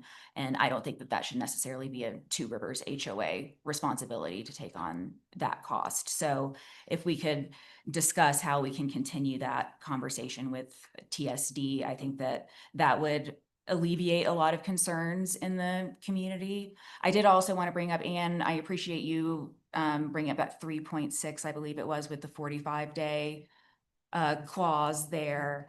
I share John's confidence that those houses will sell no problem. We just saw it with TSG. It seems like people found out about it and were signing paperwork the same day. So I don't think there's going to be an issue with these properties selling. But I am a little bit apprehensive to leave that language in there out of the concern that these units would remain vacant otherwise. We just went through that with TSG when we allowed that temporary 1-year agreement for them to rent, and units still remained vacant anyway. I understand that TSD is not TSG, but still once bitten, twice shy. So I would rather just see that language go away. But other than that, this all seems pretty consistent with what we've already agreed upon, and I'm pretty comfortable with that. And just to clarify, Anna, are you referring to the 45 days or just that entire statement? Just the entire statement that if they're not able to sell it, that then they can rent it. That doesn't make me feel super comfortable. Yeah, and maybe, it doesn't need to be on the county level, but when you guys are closing with Telluride Ski Resort, if there's some sort of, agreement, hey, now that we're developing the rest of the neighborhood, we're gonna take on these promises of the trash heads and stuff like that, that might help, alleviate some concerns in the neighborhood. Yeah. But we can talk about that outside of this. That was part of the 2017 exception agreement. I wasn't on the board in 2019. I'm not sure why it didn't transfer over to the new one, but it still stayed, the promises still stayed in place with our. Okay, agreement. Anna, just to be clear, we heard from staff that those 4 promises you outlined were in a private agreement, but you're saying that in 2017, that was included in the county TSG exception agreement. I believe it was. Okay, okay. Well, John, do you want to speak to that? To the concerns about the trash shed and the bus stop? And is this something you've heard about before?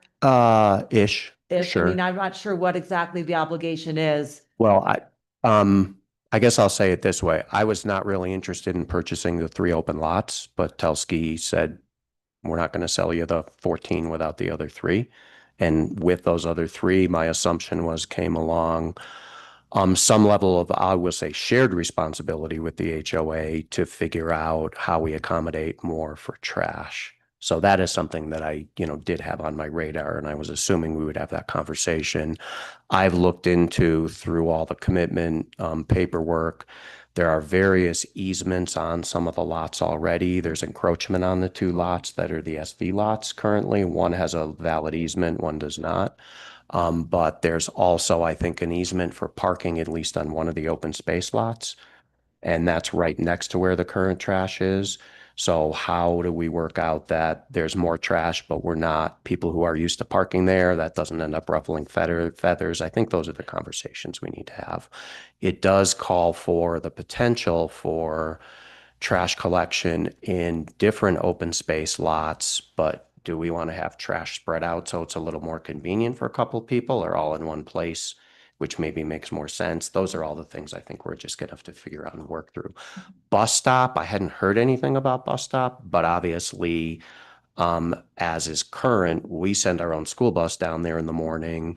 And a lot of our own employees and their families use the busing down there. So we're interested in doing what's going to make things the most safe and convenient. So certainly we can be part of a discussion for that. Okay. And again, I guess my initial take would be that all of that would be some level of shared responsibility, but we would certainly be willing to do, at a minimum, our fair share of all that. So. Great. And I guess the question for the Two Rivers representatives do you feel comfortable having that conversation and making that agreement outside of the county exception agreement directly with the school district? I would Yeah. be, I think it has to be at this. yeah. Yeah, I Mhm. think it's fine. I mean, I think does Two Rivers own that trash shed? I don't even know. Yes. So, it's our trash shed, so obviously we're gonna have to figure it out with them, cause it's gonna get crazy if we don't do anything. And just everything you presented and your willingness to work with us, I'm feeling a lot more comfortable than we have with the previous owner. Okay, great. So the only thing that I think we need to address is Patrick's point about 3.5. And that is something actually that had caught my eye, and I'm sorry I didn't mention it, but that it felt, what did I say? It felt duplicative to something that was in the exception agreement and also less clear and less specific.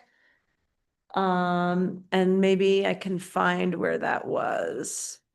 Or maybe Just more clarify, are you talking about 3.5 of the exception in the agreement? covenant. In the covenant. 3.5 in the covenant is, I think Patrick's point was less, like it says may sell versus will sell. It doesn't list the specific lots. It doesn't list the Q lots. So Maura, where does that same thing happening in the exception agreement? So it's in the exception agreement, it is 1C1. 1C1. Oh, there it is. Okay. Yeah, so these two, so 3.5 and 3.6 in the covenant are similar to, as we said, what did you say, 1C1 and 1C2?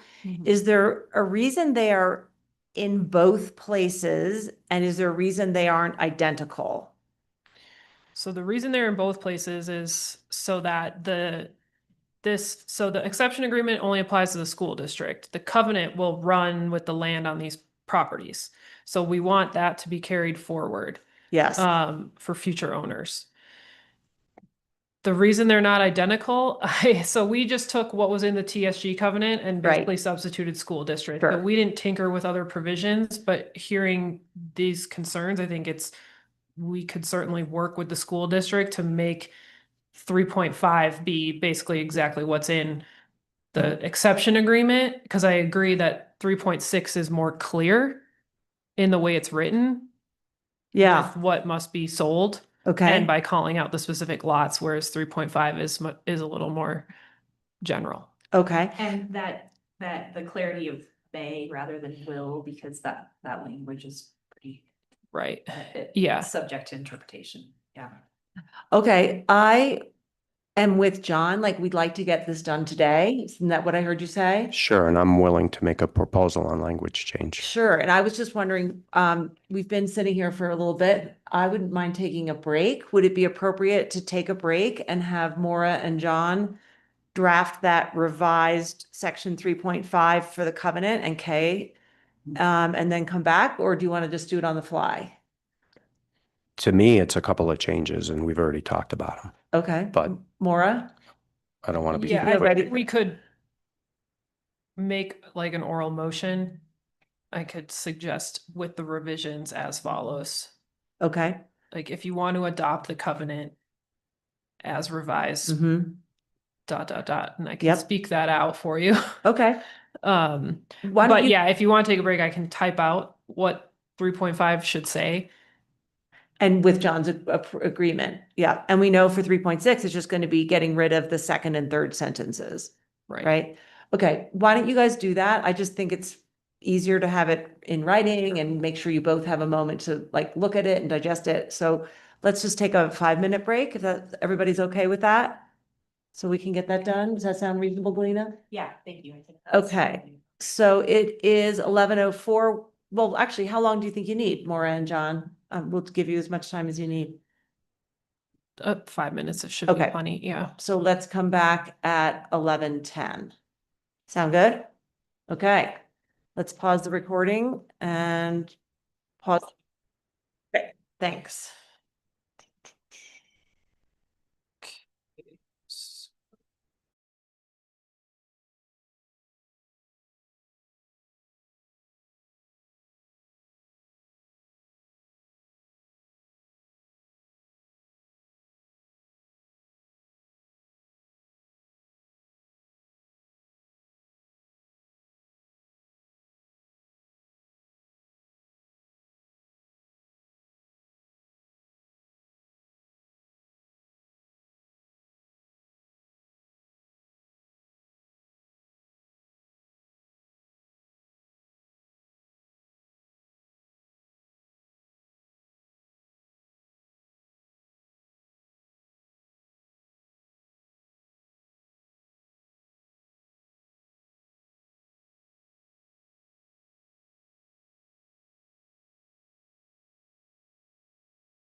Okay, it is 11:11 and we are back at our regular meeting of the Board of County Commissioners.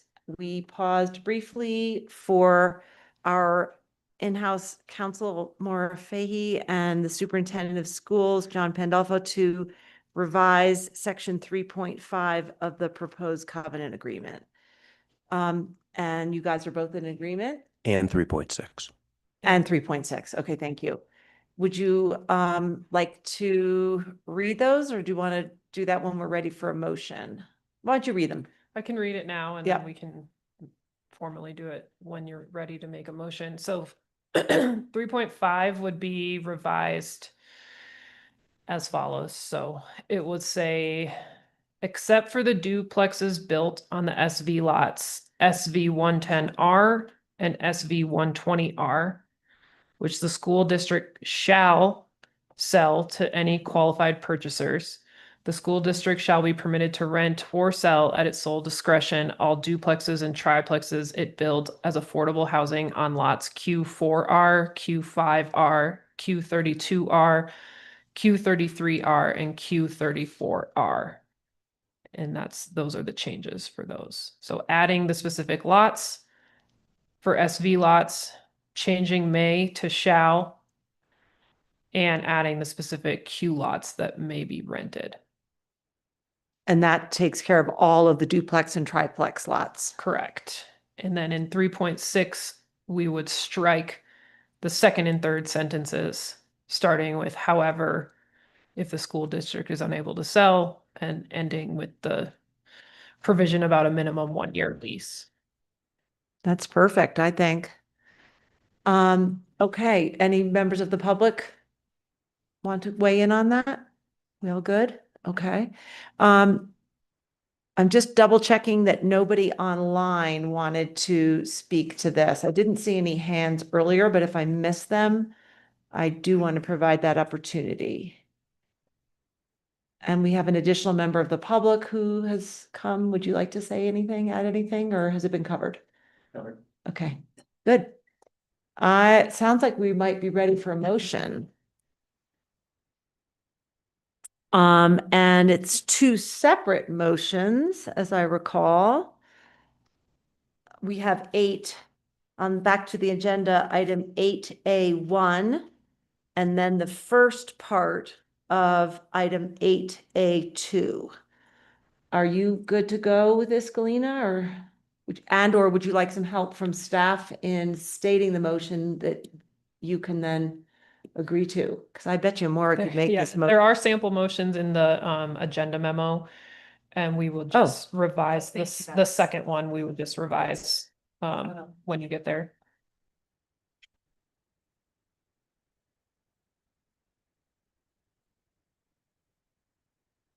Okay.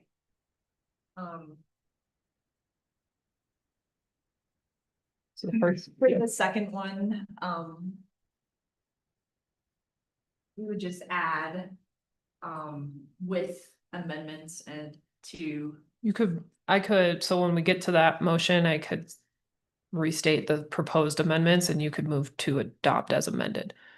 that sounds great. I move to approve the exception agreement and affordable housing covenant, equitable servitude, and real covenants for the Telluride R1 school district to purchase and own vacant Q lots and Sunshine Valley lots in the Lawson Hill subdivision as presented. Second, how do you vote? Aye. Aye as well. The motion passes unanimously. Would you, Maura, All please right. state for us the amendments that we have proposed to the covenant? Yes, so for the proposed covenant, the suggested amendments are to section 3.5. The amendment would read, except for the duplexes built on the SV lots, SV 110R and SV 120R, which the school district shall sell to any qualified purchasers, the school district shall be permitted to rent or sell at its sole discretion all duplexes and triplexes it builds as affordable housing on lots Q4R, Q5R, Q32R, Q33R, and Q34R. Nothing herein shall be construed to prevent the school district from selling SV lots or other lots prior to construction of dwelling units thereon, subject to section 4 below. And then section 3.6 is proposed to be amended to strike the second sentence beginning, however, if the school district is unable to sell. And the third sentence beginning, any such lease of single-family sale homes shall be for a minimum of 1 year. Okay, I move to adopt as amended, the amended and restated deed restriction and covenant for Q lots. Q2R, Q4R, Q5R, Q12R, Q16R, Q29R, Q30R, Q31R, Q32R, Q34R, and Q35R, and Sunshine Valley lots SB 110R and SB 120R Lawson Hill subdivision. Second, how do you vote? Aye. Aye as well. The motion passes unanimously. And you are off to the next big step. Thank you to both TSG and the Telluride School District for releasing and taking this on. As you've heard in many meetings of this board, we are eager to see those lots built and really thrilled that the school district is willing to take on that responsibility, that you have the funding to do so, and that you're committed to doing so in a pretty tight timeline, which we are all rooting for you on. And I'd just like to say, I love seeing the spirit of cooperation here. It's really gonna help move these projects forward in an equitable way for the whole community. Thank you. And thanks to the HOA members that were here as well. So And Jen, I'll make Likewise. sure that you and SMRHA have the adopted covenant as amended, so it's there for closing. thank you.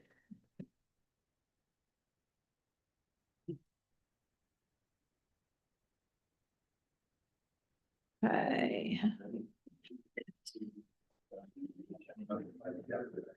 As the room clears. let's just- Yeah, for sure. And then,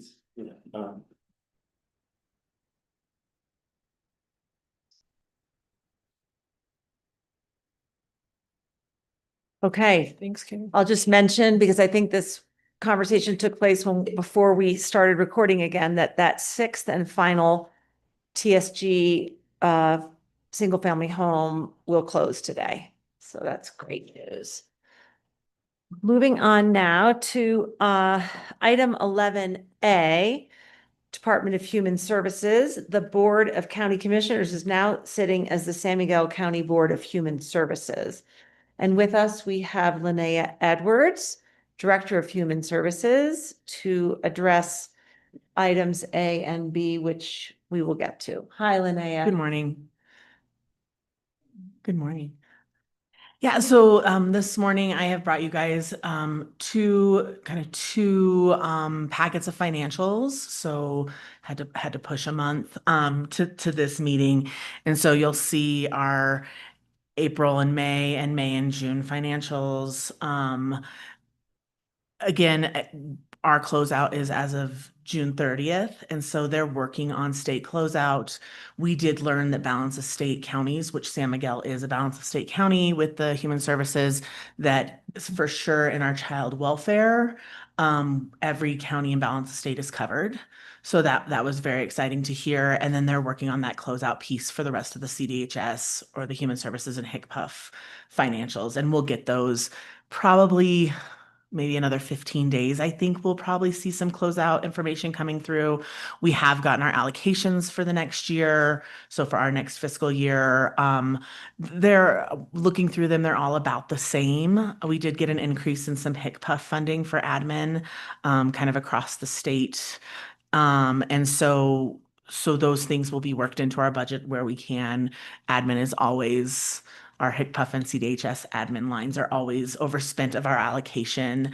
And so that's just a statewide problem in the state funding. So that's kind of where we are. I'll be able to bring, hopefully in the next month, those closeout information around our closeout of our fiscal year. So you'll see where we landed, which is that 50% of the county budget. Yeah. And so then we'll start working on budgets for our next year with our allocation and the projections. Okay, thank you, Linnea. Nothing else in the financials that seem out of the ordinary. Good to know, and thank you. That's a heavy lift, 4 months, knocking those out. Thank you to your team. Absolutely.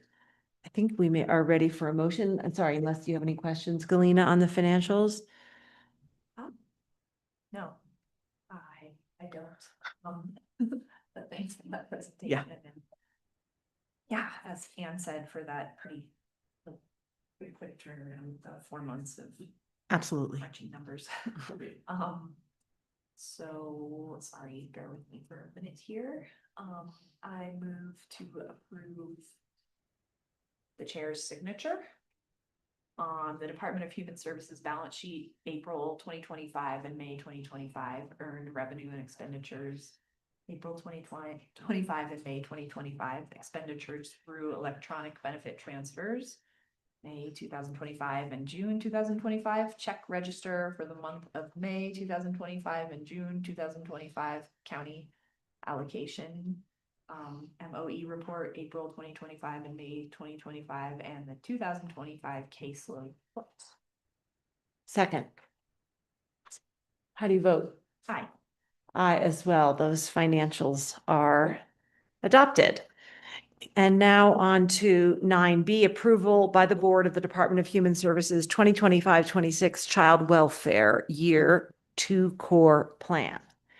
So every year, each child welfare agency is required to create a core plan that outlines how we're going to utilize our core funding, which is separate from our block child welfare funding. And so every year I've written one that those are for services used within child welfare cases and assessments that are non-Medicaid eligible. So some services we're not able to use Medicaid for. Medicaid is always our first payer, and CORE is the payer of last resort. But what's really great about CORE is that we get to be really creative and you get to have some county designed plans. So in our plan, we have a couple county designed plans. We are utilizing family engagement and the possibility to pay for family engagement facilitation. So we did earlier in May, we did a contract with Carol Friedrichs LLC to be able for her to provide some family engagement for us. We also have family time, supervised family time that we pay for out of our core budget when we have kids that are needing supervised visitation.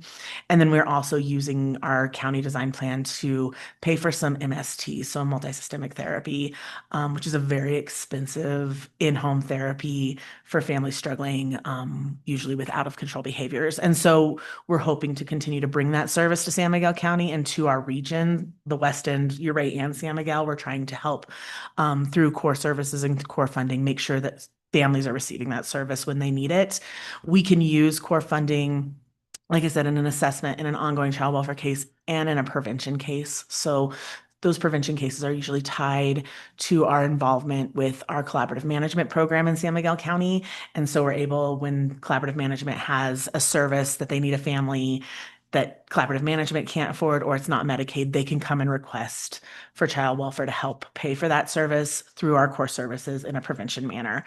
So we're hoping that's that MST, that we can use that a lot for some prevention work.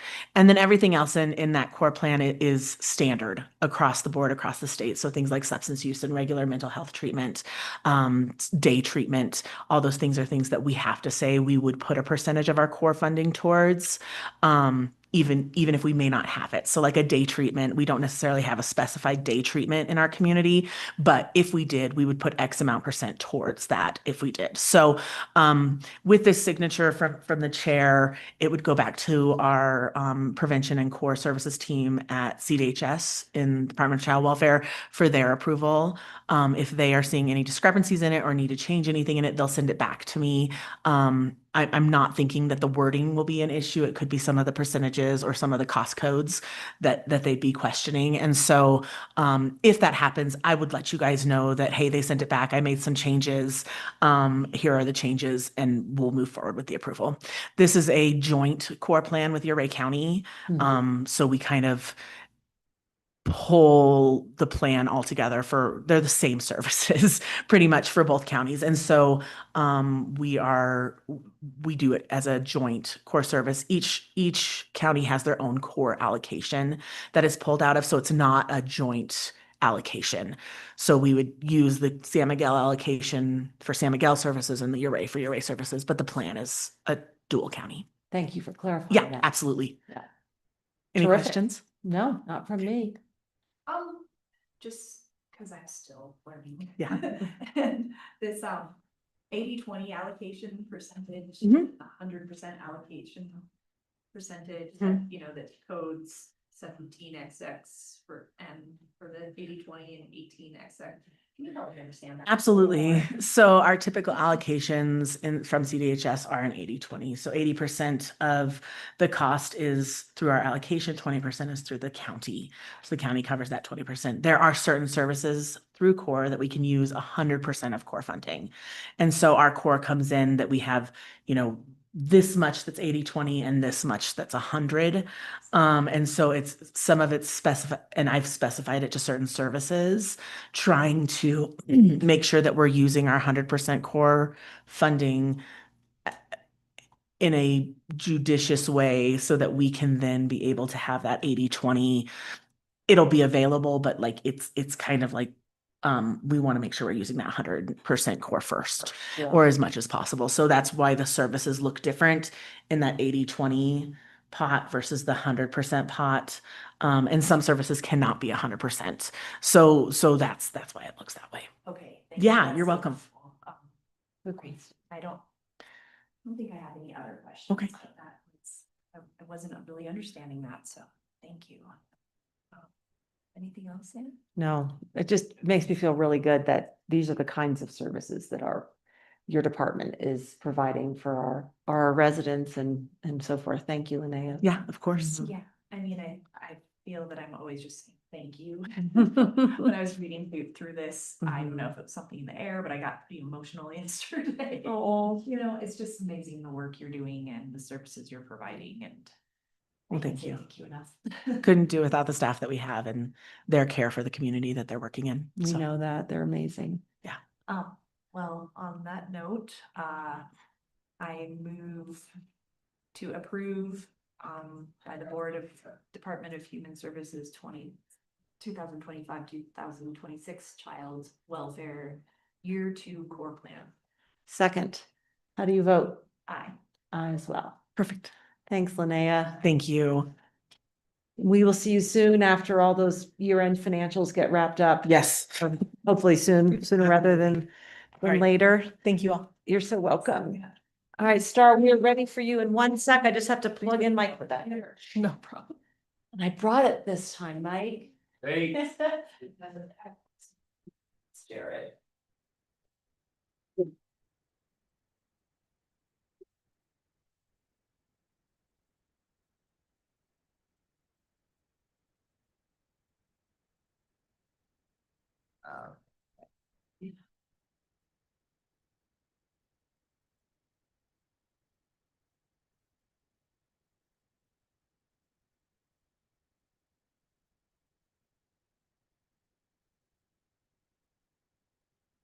Are you looking for your charger, Star? Are you looking for your charger? No, you're good. Me neither. Welcome. Hello, commissioners.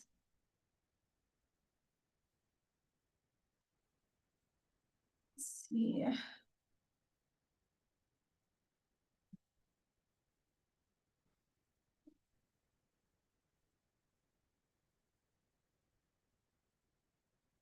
Request to share my screen. I included in the packet information on the SPEDMER treatments and including comments that are due tomorrow for a 30-day in their 30-day comment period. This is an annual 30-day comment period that they do, and they update their treatments annually. This is a 10-year programmatic EA that requires them to do a 30-day comment period with that, with their updated projects. All right. Is there anything you wanted to call to our attention in that, or is this really just for our review and approval? It's not letting me share. The host isn't allowing. Thank you.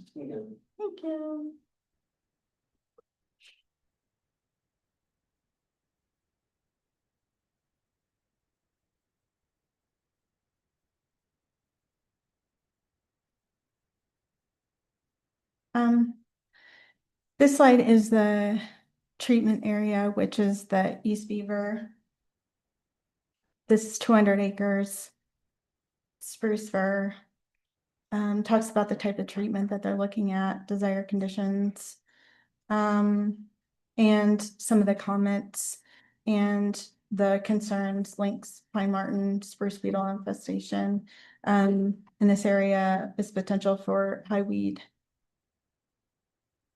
So with these treatment areas, we've had discussions with the Forest Service, so they're not required to come and get a special use permit with us. And so then they hold the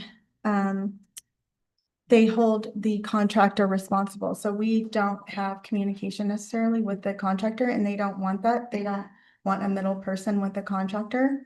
So I, in looking at these comments, went to Ryan and Kay just to ask what should we include. And the things that we're including in here, I have looked at their treatment checklist and cross-reference, and we just want to ensure that what we would include in our special use permit is getting covered in their checklist. So in our comments, it will be, we support noxious weed mitigation and reseeding and whatever else would go. I have a slide that we're going to go over with those comments. Here's the treatment area on the top. Next to this wilderness area on Flat Top Peak. Here we have new construction of roads in this area. We have existing roads here. They're the sort of purplish. New roads are the red in this area. I looked into the wetlands mapping. It looks like they're outside of the wetlands, but along stream. Some of the project areas along a couple of the stream banks. Something else I noted is the image to the right, the lower right is the blue, the dark blue area is the newly designated wildlife management area. On the board packet, I put wilderness management area, so that was a mistake on my part. It's a wildlife management area. And with that, I added some additional comments. And when I reviewed their checklist, wanted to make sure that they're adding in the new desired condition standards and objectives from the forest plan around climate change, around this wildlife management area, because this is new. So in here, the comments that I included in the packet, and I've just noted here where I've gotten so far, the buffer zones. This is on the checklist, and I just would like to say that we, want to make sure that this happens and support this. Reclamation, revegetation on the roads, appropriate weed management, timing to avoid sensitive wildlife production or nesting periods. So I want to add in here this desired conditions out of the forest plan because the intent of the wildlife management areas were to reduce the routes and roads within these areas. And so they are creating new roads, which is allowed because in the wording, it says administrative roads are allowed and they're considering these temporary roads. So it's going to be really important that they actually go in, reseed, and actually close these roads and they aren't continuing to be used by the public. Because one of the intents of this project is that they said that they're getting a lot of recreational use in this area. So it'll be important for them to close those routes as it was identified that no new routes need to be added into this area. no hauling on holidays and weekends, and this is on their checklist. Acquire a haul permit from Road and Bridge, that's will be included. We've included that on every one of our comments. But how does that dovetail with the comment you made earlier about how they don't want us involved directly? So they're gonna have to work with, not Kay, but they're gonna have to work with Ryan on this. Okay. So Oh, not no through our special use permit, but they yeah, need a road a permit. haul. I understand. Thanks. Yep, yep. And so that is, just being in touch with them and Great. understanding how much they're pulling out and how that's gonna impact our roads. Thank you. What's the plan for slash piles? I didn't see what they were gonna do with those in there, so asking the questions and the recommendations. If any of you all have recommendations, we can add those in. And what is the revegetation and reforestation plan? And again, we always say this, you know, we recommend that these bedroom projects really take place in the WUI. Mhm. And this area, you know, is actually next to wilderness and outside of the WUI. And then also adding in some climate language. In the forest plan, it says they are going to, within the next 5 years, determine climate refugia in our forest and timber production. And I'd like to know if they've, this was just a year ago, if they've started that process. To think about some of the climate actions that they need to be doing that are stated in these plans. Some of them say like within 5 to 10 years, they need to, for instance, inventory all the fens. So where are they in that process, and have they identified the within these areas that they're looking to have timber production? Okay. Star, the letter in the packet Mhm. is just slightly different from what you're showing on the screen. Are you going to revise the letter that we're approving today per the presentation? I haven't written the letter. These are just the topics that I was Oh. going to include. Oh, I thought Yeah. this was the letter. This is the outline of the letter. Yes. Thank you. Yeah. Okay, that makes Yeah. sense. Yep. Yeah. So I did find it a little bit, some incomplete, but I thought, whoa, she's streamlining her writing. Okay. This is, these are just the topics, I you know, understand. to Mhm. then move forward to write the letter, and that's due tomorrow. So, Okay. because I've still been researching on, what to include in this letter. So I wanted to just identify the highlights. Thank you. And, next, I am going to be writing, 2 letters for this CFR 43, Part 46 regarding the Office of the Interior and the Office of Agriculture, Department of Agriculture here for NEPA regulations or deregulating NEPA. Okay. And there are other organizations that I'm aware of that are writing. I keep going in and looking at, you can review the comments that are currently submitted. They're due on August 4th. I emailed you about that this morning, and I'm Mhm. sorry, I didn't realize this is the same thing. Mhm. Fantastic. Thank you. I here, these are just, again, general statements and points that I would like to add into, this isn't going to be a really long letter. It'll just have more stated points as to why we disagree with deregulation of NEPA and the effects. Just as far as public input, there's either no public input or limited public input. Scoping periods are significantly decreased. The expanding categorical exclusions and what those are a tool that they used, so they don't have to seek out public input. They can base it off previous NEPA. And so basically they're expanding the use of that, which then goes back to statement number 1. Introducing strict timelines for the completion, which then they can't properly analyze. They can't go into a full, they won't be analyzing or doing the full environmental impacts or effects by streamlining these and, having the timelines much shorter. Yeah, you're Um, gonna mention that too. So strict and contracted timelines, right? Yep. Mm-hmm. Let's see, removes legal obligations to consider environmental impacts, limits the scope of the impacts under consideration. Allows the agency to rely on previous EAs or EIS, where it makes sense to do so, and that's part of the, CE. Because sometimes those need to be updated. Mm-hmm. We have to remove, American Indians and Alaska Native region or cultural sites from resource conditions. And then we've got here, I noticed, in the DOI, we had received from Derek Padilla when he had me send to you all that single page authorization ability for companies to pay for NEPA. And then, just want to add in here that, companies who need to adhere to our, land use code, you know, when, that's important, like through that process as well, because that's just a checklist or a checkbox on that one page. And then others as related to San Miguel County.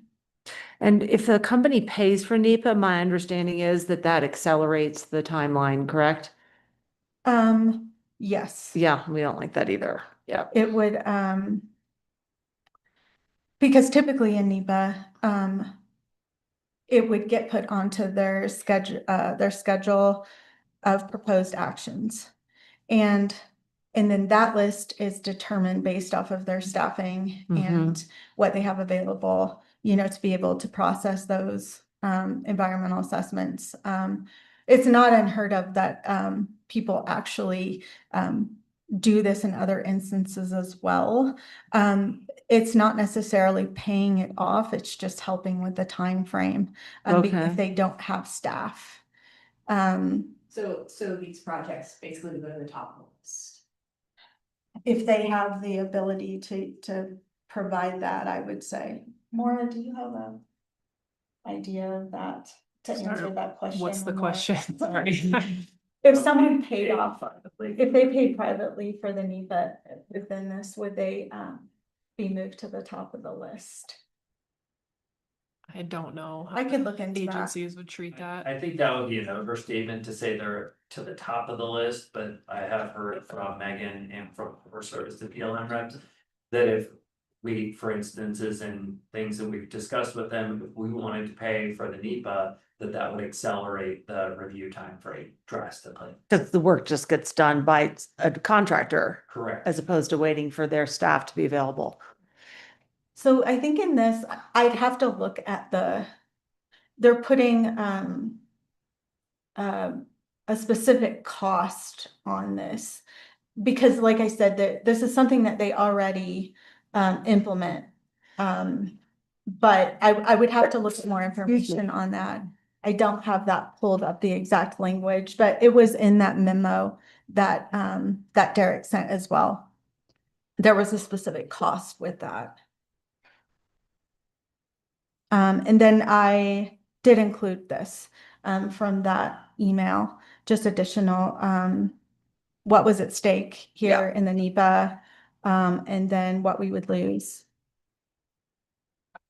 which is similar to the others. Anyone have any questions on moving forward with this? Just in terms of what you need from us today, this looks really good, Star, and I can tell you have a late night tonight coming, so we'll get through this as quickly as we can. But what you need from us is, do you need any kind of a motion, or you will draft these letters and then we will, what do we, sorry, ratify them. Thank you. Once they're submitted. Okay. Right. And you do have some time on the NEPA one, so if you Yeah. need help looking at that, please share with us. Okay. Yeah.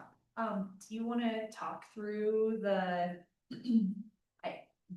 plan for slash chipping removal? Or burning, yeah, you wanted to know if we had recommendations? Yeah, I, on that note, I'm curious if there's been any conversation with Montrose County about their potential, sorry. That big expensive furnace. Yes. Yeah. Yes, there has been. What's that called again? Air burner, Yeah. The air burner. air curtain um, burner. I mean, Mhm. it just seems like something that collectively could be used regionally. Mhm. And perhaps the Forest Service could use that. Montrose County, if they do indeed have one, it might just be a suggestion we could make. Mm-hmm. Because I really think that's a good option, if it logistically works out. Okay. I don't have any other really like good ideas off the top of my head, even, I'm not sure if that's a good idea, but, just thinking about how we could regionally utilize that potential resource. Mhm. And I am curious what that plan is. You know. They haven't stated it, they Okay. don't really have a plan yet. Okay. I'm gonna dig deeper into that, into their document to figure that out, because their checklist,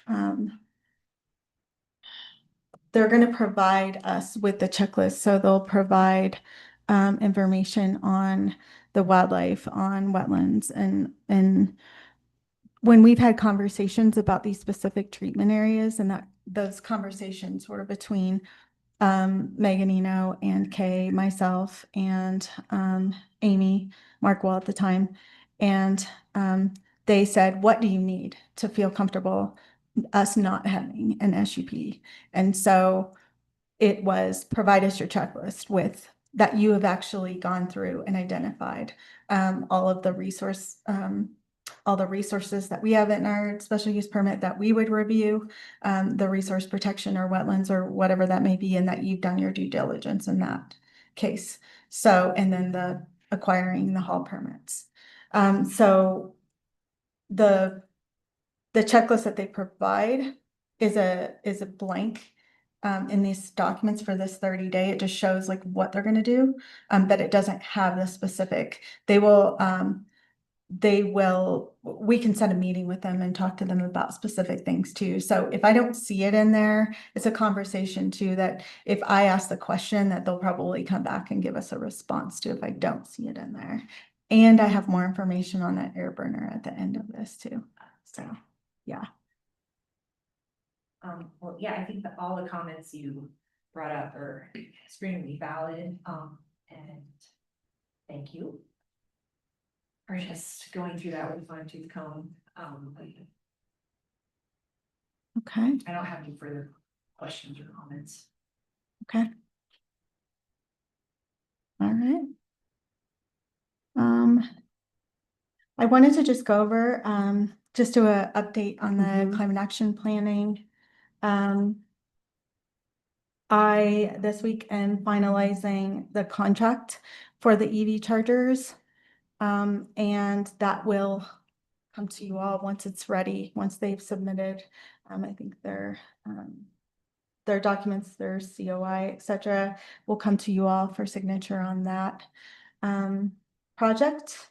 I just added this in here as the solar for Miramonte, but I had mentioned that before, just about that there was not enough real estate on that, and that potentially with a new building, to consider that.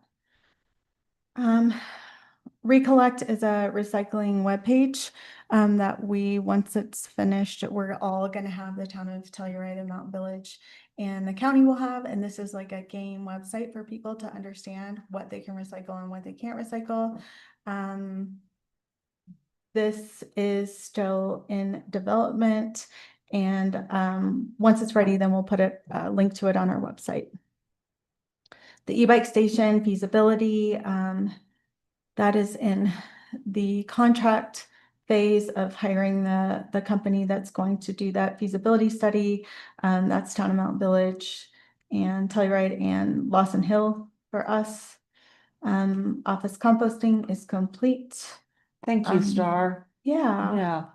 Yeah, and I will say too that Jared Biggs is still working with all of the folks on with Bruin and with the towns on the composting and the grant and finalizing that report to then understand how much additional funding that we have for programs. Thank you. Let's see. I think we're still looking at the fleet vehicles. I guess we would anticipate for those to be for next year. We had to extend the EV charger to January. We had to extend it to then because they're currently installing here. And they seem to be very busy at this point. And then we're looking at fall for the installation of ours. Our rebates would come back then in 2026. And then I know that I think we're budgeting for EVs for then 2026. So, yeah, let's talk about that. The installation of our EV chargers, when do you anticipate that? This fall. In the fall Mhm. of 2025? Yes. Okay, and then we would acquire 4 new EV fleet vehicles in 2026. I think we're gonna. Is that Guys, still? we haven't purchased any yet, but so for the fleet Correct. zero. It's just meeting with Enterprise. Yeah, for the Fleet Zero grant, you have to show that you have either purchased or are going to purchase, like a purchase statement. So that could be a lease statement. Sure. So you just have to show that to then get reimbursed for the EV chargers through Fleet Zero. And Jared, do you have something to add? I was gonna mention to Mike's point, I had a meeting yesterday, Ramona, myself, and Jennifer Dinsmore from the sheriff's office had a meeting with Enterprise, who we do fleet leases from. And we were discussing options for both full electric and plug-in hybrid opportunities to engage these chargers, so to speak. And knowing our time frame, both for the budget was important. That way we can actually put those in the budget, order them from Enterprise, because they do have a process to order them and get them delivered, so on and so forth. But per this Fleet Zero grant, we are now plugging those into our kind of fleet programming, and hoping to get at least some administrative vehicles switched over to really take advantage of these chargers once we get them installed. So. And can you just share what kind of grants or other funding we would use to acquire those 4 new vehicles? Is that just coming out of our budget, and are the current vehicles, I'm just wondering what the additional expense versus what we currently are using would be. So conceptually, we're currently leasing some vehicles. Yep. And when we turn over a lease, and we take one of our current leased vehicles and we sell that back to Enterprise and we get a new one, we would substitute an electronic vehicle. So we'd be continuing to pay the same lease expenses or adjusted lease expenses out of our general fund. We also are making sure that we're having conversations about what tax rebates or payments are also available. We had a discussion, there are a number of those rebates that vanish in October. Yeah. And so we are kind of having a discussion of if it would make sense to try to act on one vehicle before those incentives are done away with, based on the federal budget. But those are kind of some of the nuances. But to your point, Commissioner Brown, these are from our resources that we're using currently for our various fleet operations. I understand. Thanks. In the research for grants for this, I wasn't finding anything for just like admin vehicles. The grants were really for larger vehicles. So I was trying to determine if like a van, I went through the list to look at who is right now commuting and look at a van, would that possibly qualify, considering some of the road and bridge come from Norwood, come from Montrose, and look at that. So that was something I had talked to Ramona about possibly, because that at the time had qualified for a state grant, for a Mhm. van, or a larger truck that possibly 4 to 5 people could commute in for road and bridge. And, the other last year, what I had considered, because we had learned about the federal incentive. I want to call it payback, but that's not what it's called. I'm drawing a blank on the name of it, but it was like any incentive that was towards solar, towards EVs. I was going to use that and basically because everyone else gets the rebates. So this was a program offered for governments, et cetera, that are tax exempt. That is no longer available when I went to the site. And so I had factored that into these EV chargers, factored it into looking at EVs, and Mhm. it's no longer available. Mm. The website is actually no longer up on the federal page. Thank you for looking into that. So then we have bus passes for staff. I'm working on that this week, and we are doing a August commuting challenge that I will get into, but I went to the wellness committee and they're paying for bus passes for employees, and we've already got, I think, 8 employees that are going to take advantage of this 1 week of commuting via the Smart Bus to help decrease our greenhouse gas emissions and vehicle miles traveled. This is also part of our climate action plan. This is actually one of the actions. Staff e-bike purchases, we had an employee come to us, so we are going to finance, like we do our ski passes. So I'm working on that project too, to help staff get e-bikes. Let's see. Create solar training. So I've reached out to PPC. They are the folks that installed all of our solar. They still haven't got back to me. I think I need to reach out to maybe the manager at this point. I'm trying to schedule they need to do a walkthrough and do a check on all of our solar system because now it's been 2 to 3 years on some of our systems. And with that, they're going to do a training for our staff. So we don't have to do this every year. And so our staff can now, who are very interested in this, can now troubleshoot some of the things. Great. Hopefully, it's really expensive when we have the company come out and do this. So this will be an investment. Great. Wildfire code. This is something working with Matt Gonzalez and West Region, and potentially include this in our West Region contract. I'm really looking through their contract to determine, because they've had a lot of change within their staff, and determine what we really need at the county, what we need help with in this new wildfire code, because Matt is extremely busy and having staff not here or training new staff. I thought this would be something really beneficial for him. Multimodal planning, I still haven't heard back on the grant that was submitted. Here we have the biomass biochar. This is the air curtain burner, and I have a little bit more information on that. And then I have the grant funding to the side here. This is the grant that we could go for that is due on August 29th.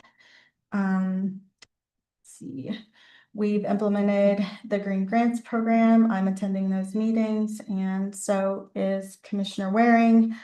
The Pest Soil Health Program. Still just working with Chris, and I've had meetings with Eco Action Partners on this, on how we could improve this program or expand this program. That's in process. And then we received information that Chris Hayes and I will be presenting at Mountain Town 2030 on the test program. I talked to Janet about that and she says that she has enough money in her budget to pay for his attendance. So I have a little extra in mind too if we need for lodging for him. Great.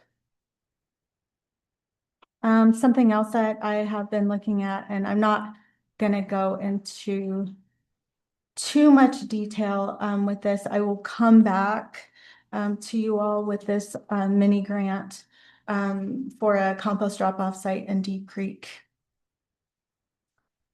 Here we have what I just mentioned, and then wow, this month I've been receiving a lot of emails on meetings, on who's attending what. So I just wanted to lay it out there for you all. If you want to attend, great. Otherwise, I can attend and give you all updates on these. The CPW 10-year planning, which is this Friday. The Uncompahgre Field Office Recreation Summit meeting, I received that. Also, the Uncompahgre Field Office RMP, that's been on hold since January. So now they've scheduled a meeting for this. Field trip, still trying to determine. We were waiting on, this is for the San Miguel Basin Wildfire Collaborative. We are waiting on Megan to get herself, she's been on fires. And so we're waiting to get her on the grounds because some of these areas are adjacent to, or we want to talk about good neighbor agreements with the Forest Service for wildfire mitigation within the WUI. So we're still trying to decide on a date or hear back from her. This was the CCI Renewable Energy. That's someone can't remember who sent me. Oh, yeah, I think I did. Yeah, and I Thank think you. that Commissioner Gleason is attending that one. Then our Green Grant Subcommittee, Natural Resources Plan. When Mike and I met, he's asked about that, and I have just been pushing that back due to these deadlines, but I'm ready to jump back in once. Once you catch your I breath. get back into If it. ever. Yep. I wasn't, yeah, so that natural resources plan, I was able to put that on hold too because the federal government was really putting things on hold for NEPA. Yeah. So once they're jumping back into NEPA and they get this all established, then that's when they'll start proposing actions again. But we haven't really seen anything that they've put out. I look monthly on the Forest Service schedule of proposed actions, and I look at the BLM's e-planning site. Samples Energy Board, and then we have, I think I put this on another slide, just the Gunnison Sage-Grouse LUC and 1041 edition. I'm pretty much just writing that or drafting that for Kay to look at to determine as we move forward with our natural resources LUC updates. Here's our commuting incentive program. I tried to include the commissioners on this as well. We have a spreadsheet. So for the month of August, we're encouraging employees to carpool, anything that is not single passenger vehicle use. You can enter into the spreadsheet, or the use of public transportation, etc. Here's the mini grant I was just talking about for the public composting. I would like to prepare that application and then bring it to you all. So you have more information, but what I've gathered so far, $6,000 to $12,000. This grant is up to $50,000. There's no match for it. The project has to be done within 6 months. This would include a enclosed facility and would include signage for this. And then we would be left with the pickup fees. That would be an ongoing fee that would be with a public pickup site. 6 to 12, depending on the size, plus the concrete would be included. there you go. Do you think we should do some sort of a pilot program before we invest in this facility? Or is that? So we could do that as a pilot and then, Mhm. and if it didn't work, then this shelter could then be used for a pickup for future housing at Deep Creek? Yeah, that's what we've talked through. Ah. As far as like ultimately, there's gonna be housing there. Yeah. So this enclosure could be multi-use enclosure that's down the road. Like a bus stop, you mean? No, like a trash enclosure for. Like a trash Ah, enclosure. okay. Okay. I mean, I hope the composting station would be effective, but okay, that's great. Thinking way ahead. I like it. And then we have, just based upon the, last time I spoke to you all about the air burner, did some research. Looked at cost for this. This grant, I reached out to the state on this grant and there is no match for this. I talked to West Region Wildfire Council about an air curtain burner and just discuss the pros and cons. I think the biggest con, and then getting the response from Montrose County on this, they have a larger air burner. They also purchased a large vehicle to tow it around. They don't have it yet. I don't think they've even received the grant funding yet. They are going to have their road and bridge operate this.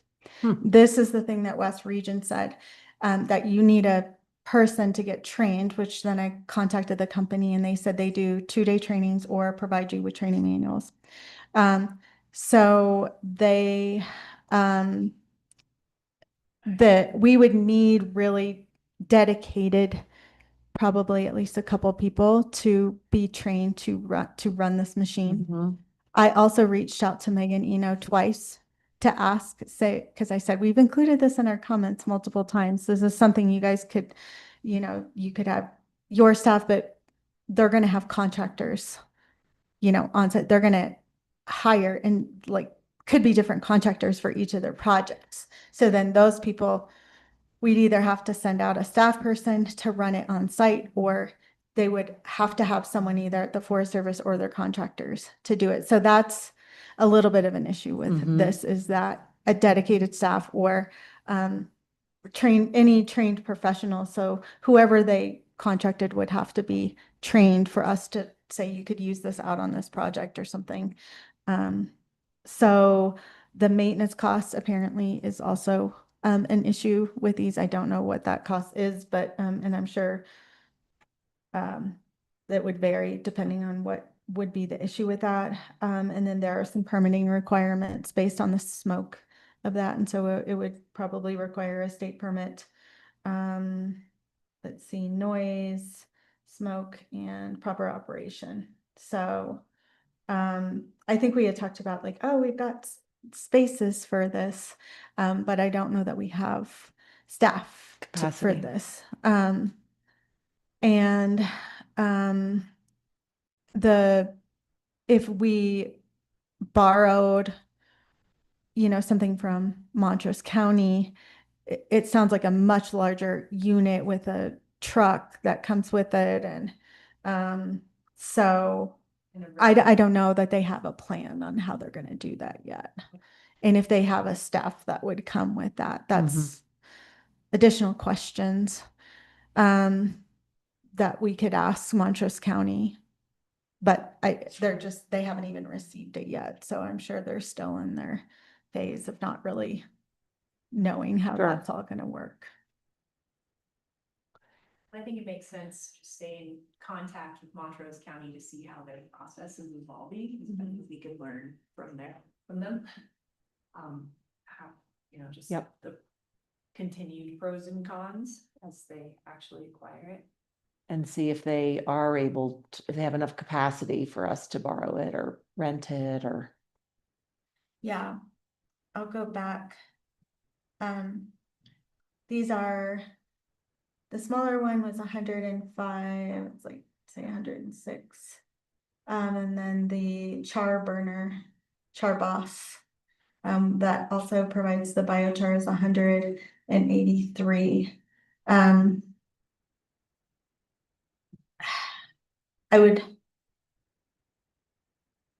wouldn't want to miss this opportunity. It has zero Match. match. And when's the deadline, Star? The 29th, so. Of August? Mhm. Hmm. So, I could ask, I've already asked a few questions about this grant, and they're very responsive. I could ask if they're gonna offer this grant again. And then if not, and then I'll also contact Montrose and find out, I'd like to find out what grant that they received. Mm-hmm. If for there's this. another option. Yeah, and if they put in there that they're gonna use it regionally, because then. Yeah. What if it's the same grant and they said they're gonna use it regionally, that would Sure. probably disqualify us, considering that would be an overlap. So I'll talk to them more about this and see, and, I've looked through this grant and it seems fairly simple, that you just have a good plan. You know, and I feel like I have a lot of the information, and we also have been offered help from Eco Action Partners to ghostwrite this. Okay. For us to then, so we have a month. Okay. So I've got a few more questions to ask, and maybe I'll come back and ask about applying for this. Okay. I mean, with all the potential projects coming down the pipeline, it does make a lot of sense. Yeah. It still makes a lot of sense on paper, even with what you've presented to us as far as the staff Yeah. necessity. Yeah, it's still, especially the char boss. Yeah. I know it's quite a bit more expensive, but if there was grant funding from a soil health perspective and forest health perspective, that I really like the idea of it. The other projects, through this grant, wildfire and fuels mitigation, slope stabilization, watershed restoration, drought mitigation. Those are all also eligible projects for this grant. Okay. I think we're suggesting that you carry on with this, right? Thank you, Star. Yeah, I've also talked to Jared about this too, and gonna create like a project sheet with all of this information in it, and I can also just share it with you all as well. So Okay. everyone, because I would like to share it with Lance Commissioner as Waring. well. Yep. All right. Great. Is there anything else? Nice thorough update. I think I mentioned everything in here, and I'm just working on the grant or the contracts with the state for the CAAC and the Ophir Road avalanche risk reduction. So working on completing that contract with the state, and that is all that I have. Great. Wow, Star. We could repeat what we said to Linnea. Yeah. You're killing it. Thank you so much Yeah, thank you. And for all this work. yeah, I want to stay on top of the grants before we lose them. And so, just so you know, I'm trying to prioritize that, the money that's available now before it goes away. And then, obviously that these, NEPA, these other, documents or these Comments codes that in. are coming and getting these comments. That's how my workload's going. I'm going to prioritize based off of these deadlines and such. So Great. yeah, thank you all. Thank you, Star. Nice to see you. Yeah, good to see. We had mentioned that we would do another session of public comment because our meeting was a little confusing in the beginning with incorrect meeting IDs and passcodes. So there's no one in the room. This is again for public comment for items not on the agenda. Does anybody, I don't see anybody else with a hand raised. Are we good to move past that? Okay, we have opened and closed our second round of public comment. We had agendized, or in my mind, around 12:15 for lunch. It was going to be a working lunch with attorney matters, we still have to get through manager matters and commissioner updates. What is everybody's druthers? Maybe, how much time do you need for manager matters, Mike? I'd say 5 minutes. Okay, mine's quick too. So let's carry through with those and then we'll do lunch with a working lunch for attorney matters. Does that make sense? Okay. Thank you. So I'll start with the first item that's listed on the agenda, and this was an idea that I came forth to the commissioners with at our last meeting. And I have since spoken with EarthTech, the lead contractor on the project.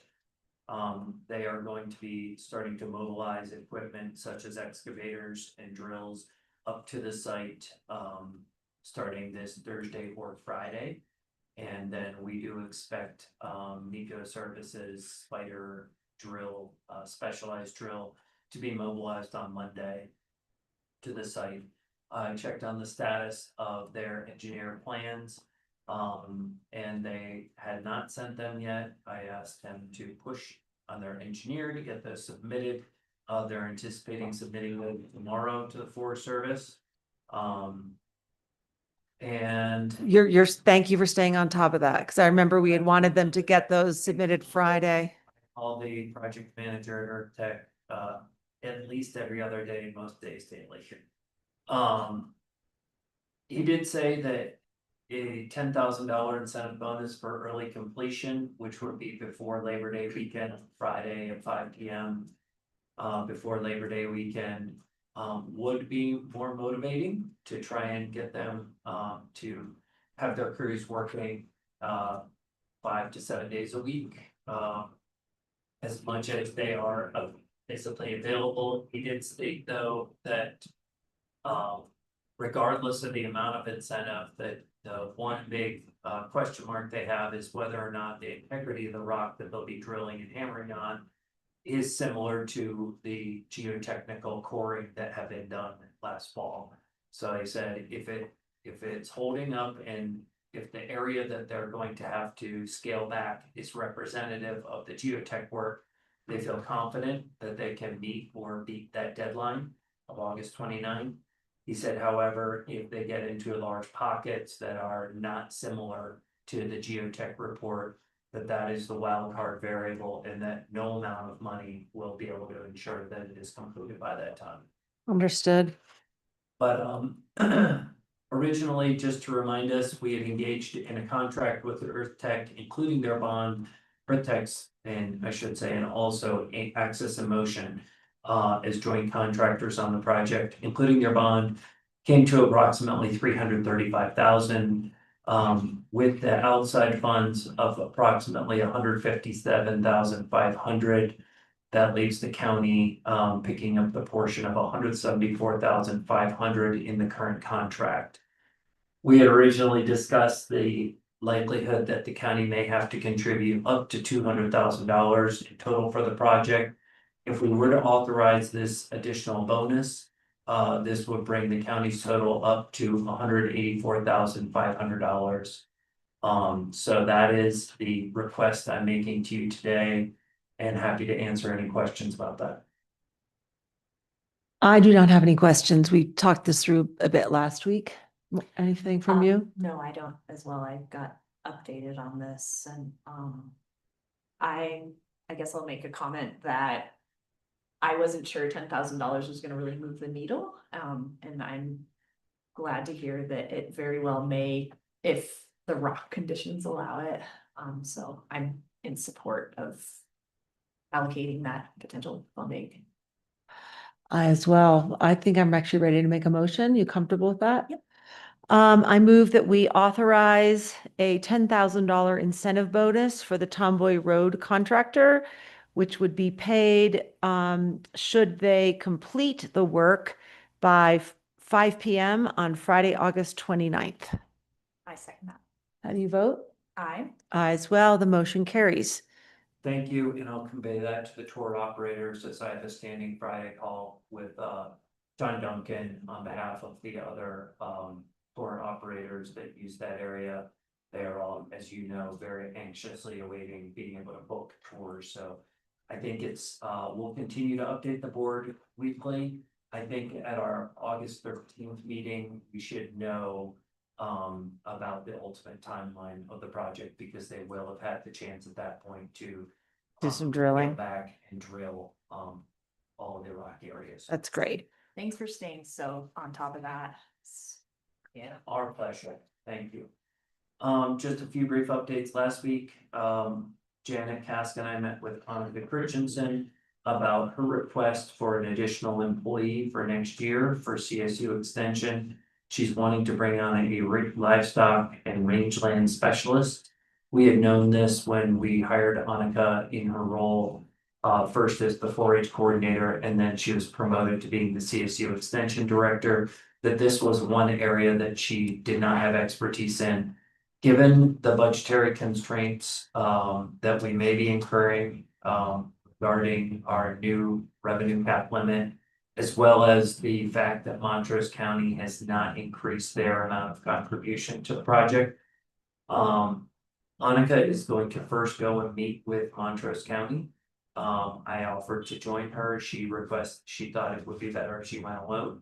So she's gonna have that initial meeting with the Montrose County Commissioners to talk about the expanded service that she's going to be hoping to provide with this additional position. And the CSU has already clarified that they do not have any additional dollars that they could put forth to this position.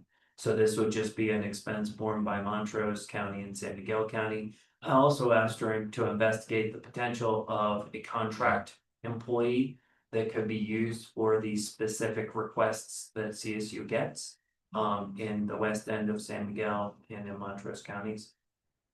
So she's gonna come back to us first with what a contract might look like, what a part-time employee might look like, and then her meeting with Montrose County, and then we'll be having our discussions during our budget season about this request. I'm just gonna weigh in there quickly and say, I think a contract position is a really good idea, especially because NRCS has seen a lot of cuts in their workforce, and there could be a really good captive audience in the region that someone might be really interested in that kind of contract work that's really qualified. And I wish her luck. Thank you, and I agree with your assessment. Jared and I were able to meet with finance yesterday at the sheriff's office, discussing specifically the sheriff's office budget. And then some other budgets, and I'll let him talk more about that. We also met with representatives of T-Mobile, because they have a larger 5G coverage network than AT&T or FirstNet currently offers. They also, we learned that they have, within their product range, it would potentially, if we were to switch over, it would be of a similar cost, and it has a built-in feature that allows connectivity through Starlink when fiber optic cuts occur to the towers. I'm viewing this, or I was interested in this because of the large amount of employees that we have that commute from outside the county, Rico, Norwood, further west, as well as Montrose counties, Uray and Montrose counties.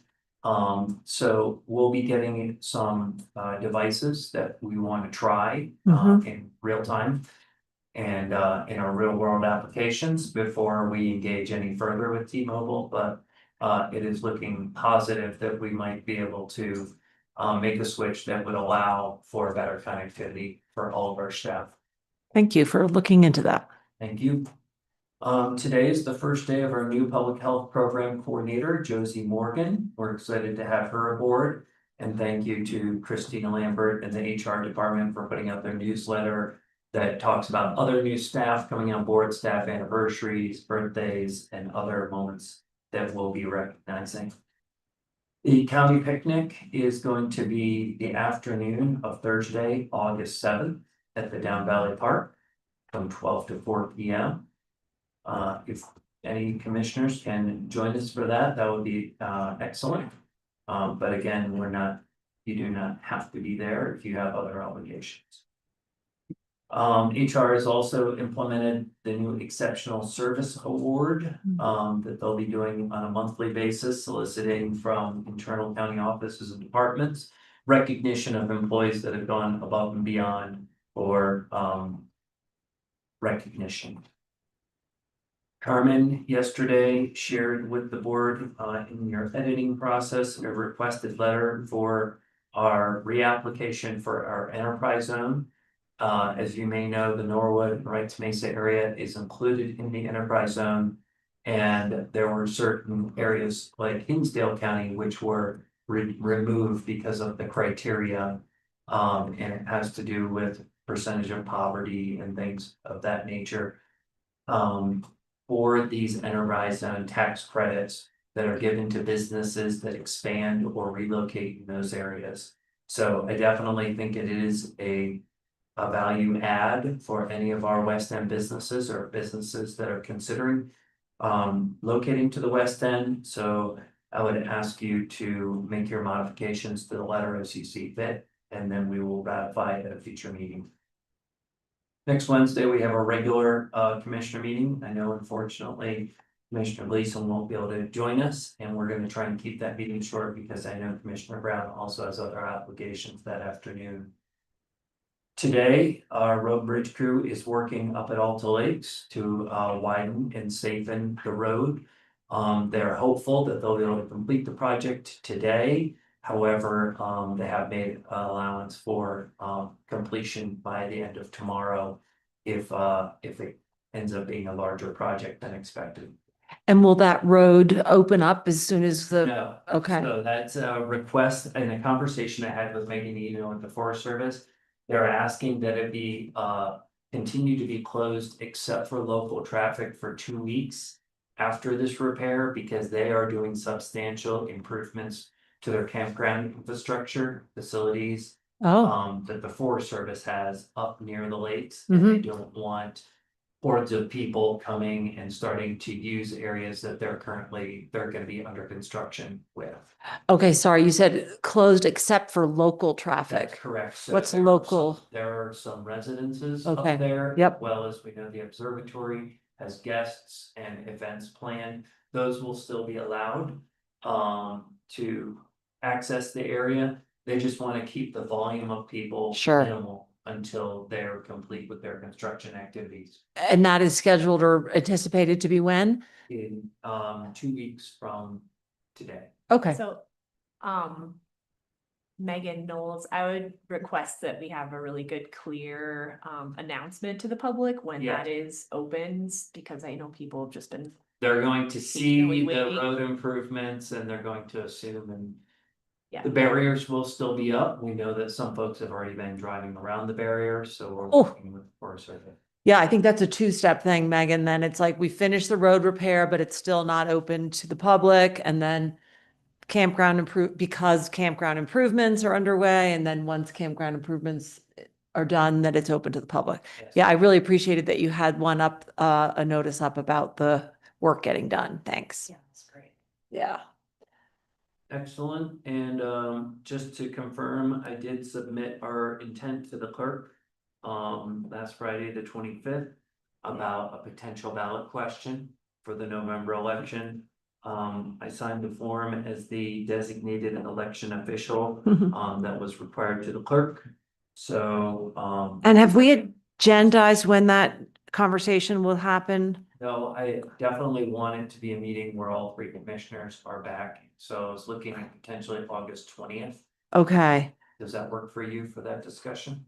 it does for me. Works for me. So discussion of I'll add potential, that to our future meetings agenda. doing it right now. Perfect, thank you. Yeah.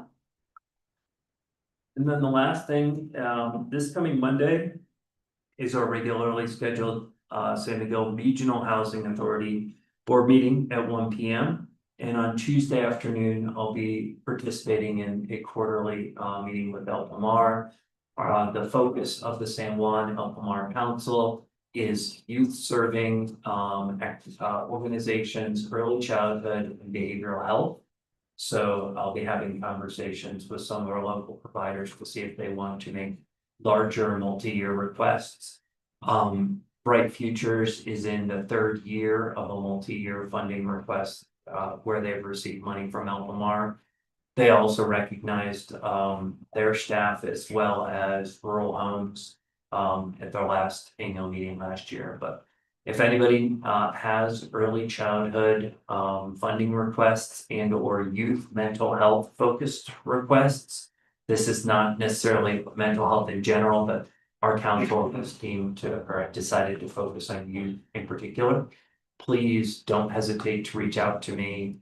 My information is on the county website, or my email is mikeb@sanmiguelcounty.gov.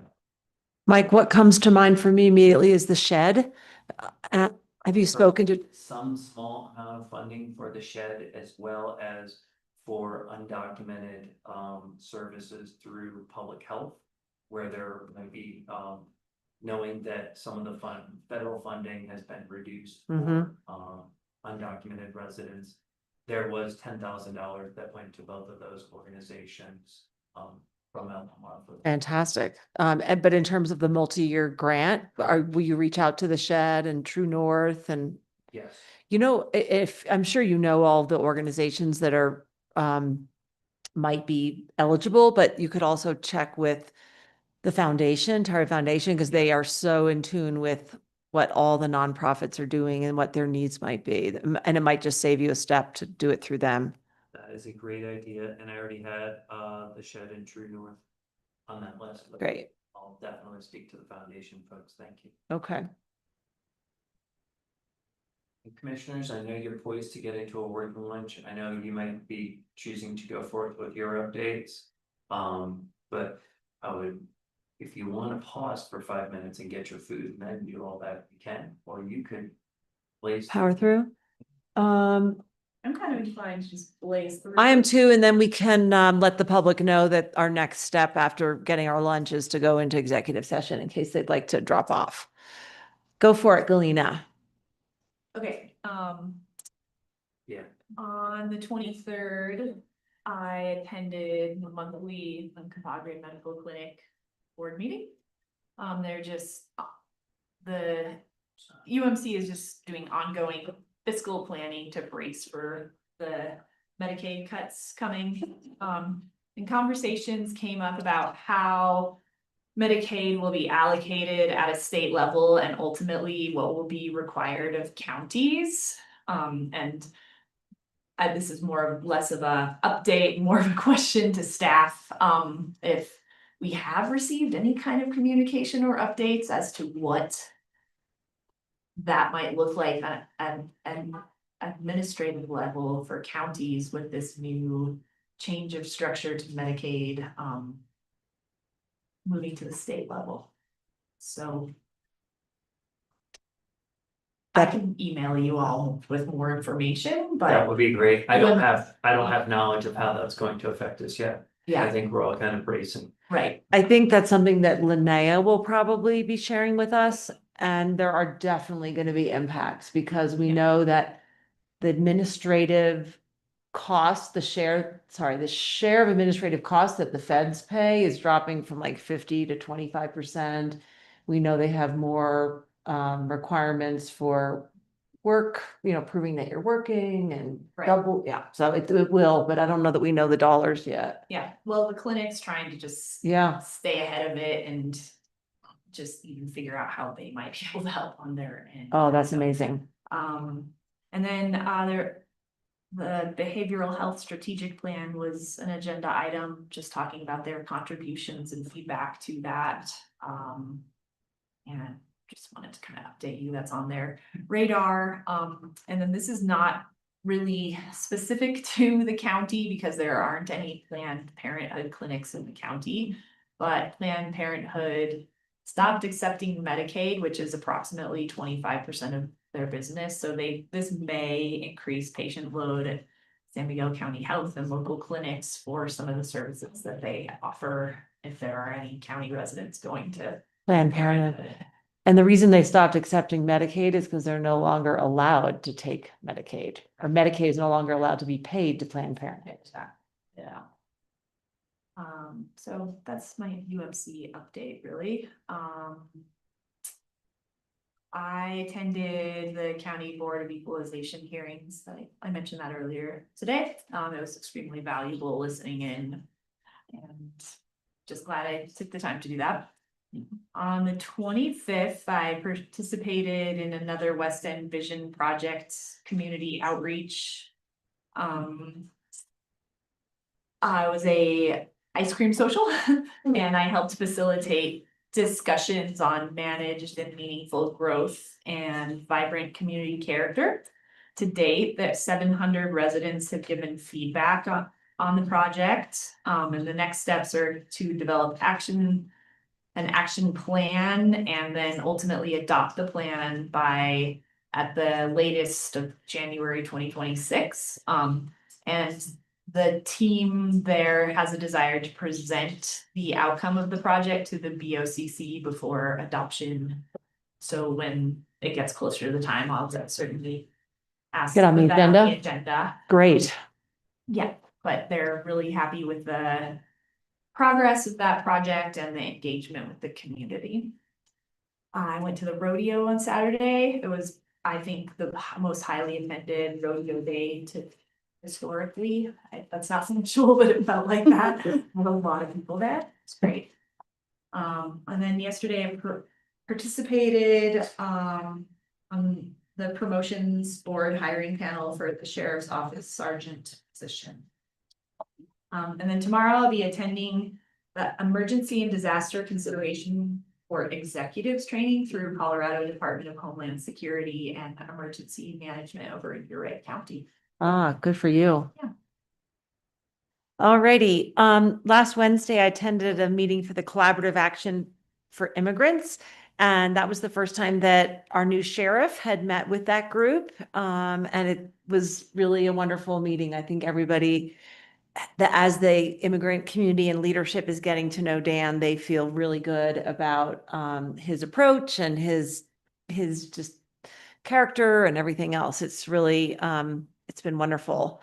On Thursday, I attended the CCAT, that is the Colorado Counties Acting Together group. We had our legislative policy meeting or beginning of it already. Can you believe it? We're starting to talk about bills for 2026.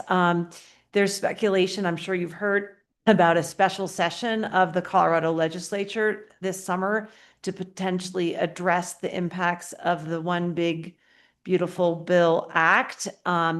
It's interesting because a special session was specifically not funded in the 2025 state budget. So we're not sure if they call one, how it will be paid for. But anyway, that every meeting I'm in, they're like, we think there's going to be a special session. We don't know yet. A couple things that came up there that I thought was important to report on is that it is predicted that health insurance premiums in the state of Colorado will increase by an average of 28% next year. And I didn't hear or wasn't told why, but that is a big number. And in rural areas, they expect them to go up by 40%.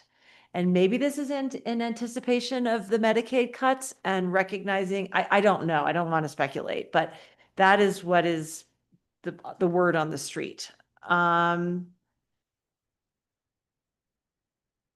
Yeah, okay, that's kind of what I got out of the CCAT meeting, and we're meeting again on Thursday, tomorrow. Just again, preparing for the legislative session and kind of sussing out different ideas for bills and so forth.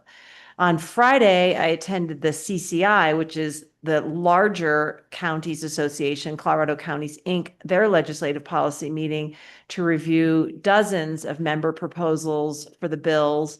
A couple things for bills for 2026, a couple things that I thought would be of particular interest to us is some proposed reforms to Prop 123. They're calling them like cleanup efforts. That was a measure that was approved by the voters, but now that it's being implemented, there are, issues with how it actually functions. And so there's some cleanup proposals. One was on flexibility for AMI maximums for sale projects. Right now, AMIs are for any project for sale and rent are set at a maximum. I can't remember if it's 80% or 100% of AMI, 100, but certain counties are finding it impossible to run, to develop a project that could be sold at 100% AMI. And so counties are asking potentially for that to be raised.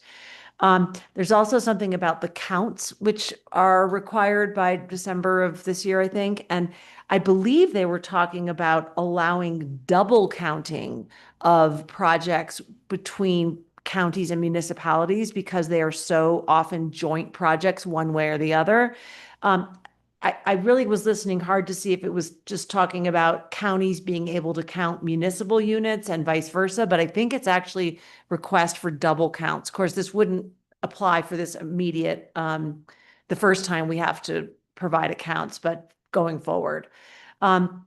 Pitkin County also is proposing a bill I thought was very interesting for a county excise tax and then separately a real estate transfer fee. Not a tax that's prohibited by Tabor, but a fee. And I actually have a copy of that and spoke with the representative during the meeting of Pitkin County, telling him I was really interested in learning more about that. You're looking at me. Pitkin County is one of the only counties in the state that implemented their existing real estate transfer tax prior to Tabor, so they are already allowed to do that. I wonder if they're talking about increasing theirs. Because That's entirely possible because that's another limitation of Tabor is you can't increase or impose new ones. Or maybe they're feeling that since they can't increase the tax, they want a fee. He didn't share that particular background. But yeah, I think it's generally trying to get around that, given the fact that there is so much property turning over in unincorporated counties that transfer is not, we're capturing none of that. So anyway, I thought that was very interesting. And then I think I already mentioned that one last week, so I'll skip it. I attended the Gondola Leadership Committee meeting on Monday, and there was a report that on July 4th, we again had record numbers. They estimated 24,000 riders. They mentioned a start date for potentially beginning reconstruction of a potential new gondola, and that would be 2030. I think that was a surprise to some people. They had thought it might be sooner, but that sounds like that is the soonest that could possibly begin if it does happen. We talked about federal funding and concerns that maybe with this change in administration that a gondola would no longer be eligible for federal funding. And it sounds like that is not of particular concern. Then they also presented the design concepts for all 5 of the stations, which are at they call it 20% design. And that was really fascinating. And they're cool. I just wanted to let you know on over the weekend, the Mexican consulate was in Telluride, up at the Mountain Village Conference Center, and they provided services to hundreds of Mexican nationals from throughout the region. It was a huge success. They had 12 staff here from the Mexican consulate. I had the pleasure of having dinner with them and the local folks who had organized them on Friday night, and it was just a real home run. Next week, I'm going to be attending the CCAT Summer Conference on Thursday and Friday. And so sadly, I will miss the county picnic, but that's where I'll be. That's it from me. Is it lunchtime? Let us pause the recording while we gather our lunch, and then we will move on to item 13B, attorney matters. The only thing, Mara, do you have any updates that you'll be making other than, no? So the only item on that agenda item is an executive session for continued discussion of the deed restriction and legal review and interpretation. So we will just come back with our lunch. We will move into executive session. We will come out of executive session. There really will not be any other action or discussion for the public. So if anybody is ready to sign off, you can do that. Before we go there. Yeah. I know Star wanted me to mention a follow-up from one of our previous discussions about fires and who is enforcing our fire bans, knowing that our Forest Service local staff is short staffed and also being redeployed to different areas. She spoke with Chris Smith at the Forest Service, who is going to be placing and providing signage Star has also worked with the sheriff's office to have asked them to patrol high danger areas such as Trout Lake.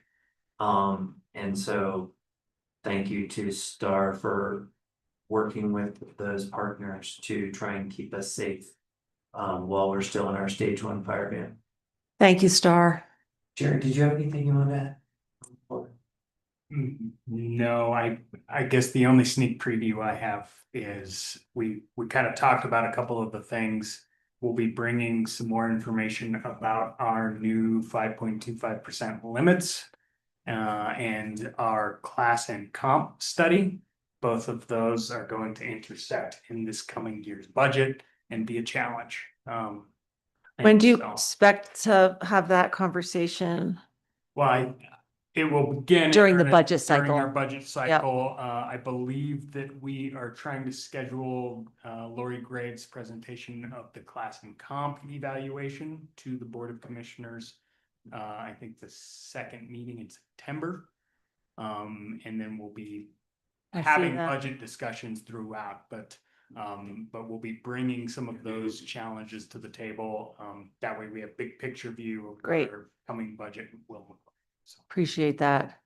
In terms of agenda setting, we had talked about a possible tour of the Sunday Mines, and there was a conflict on the 20th regarding whether we might have another public meeting about the deed restriction reversion. Did we resolve any of that? Kay was scoping August 27th with the planning commission and others for a possible tour date. Okay. Well, I'll just weigh in while we're sitting here. I happened to meet Grant Glacier, who is with, hang on, the Western Uranium and Vanadium, who run the Sunday Mine, and he was actually at that West End Vision Project meeting, and he just emailed me suggesting that the week of August 25th would be an ideal time for a Great. visit. That's excellent. So if we want to hone in on a date that works, I Okay. can respond to him. Very good. Yeah, I wanted to make the point actually that it doesn't have to be a Wednesday. Is that correct? So yeah, maybe we should just check our schedules. I know Commissioner Waring isn't here, but that week.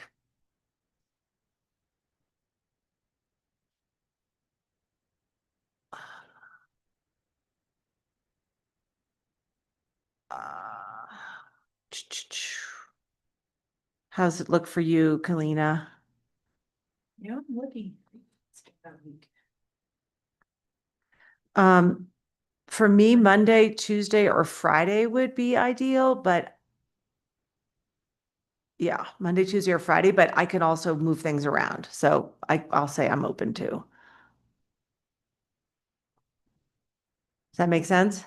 The 25th, 26th, Or 29th? Okay. But if those don't work for like many more people, I can probably make Wednesday or Thursday work also. We do have on Wednesday planned for the BOCC meeting, the appointment of the strategic stakeholder roundtable. So if we were gone on the 27th, we'd have to reschedule that. And Maura also reminded me that we already have our ballot question discussion for August 13th, not. And I know you'll be remote for that, Commissioner Brown, so we'll try and that succinct. Oh, there we go. Okay, thanks, Maura. All right, great. Let's pause and get some lunch. We're like an hour after we wanted to eat. Okay.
it's okay with us, as long as you don't choke.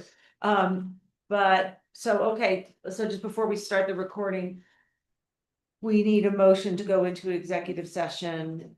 And do we need to? That is, is that The negotiation? or- citation, Yeah, do we need to read that? Or let's just consult with an attorney. consult with attorney? Or Okay. that might not be the exact For language. for B. Conferences within the planning code. Questions. Mike's got it memorized. Did I do this? Okay. You will see. I can make a motion. Okay. All right. We are ready when the back of the room is to go back in.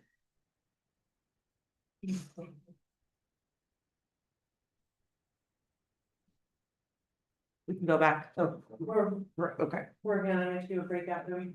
Perfect. Okay, we can wait a sec. That's okay. Sorry. But we're back in the meeting. Yeah. We are. Oh, no, okay. Pause. So we Recording is need to go paused. back The to audio the is on. public meeting before the breakout room. Yeah. Yes.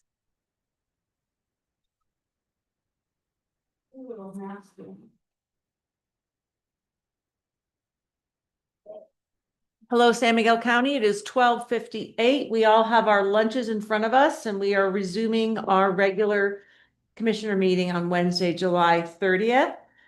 We are up to, I am agenda item 13, attorney matters.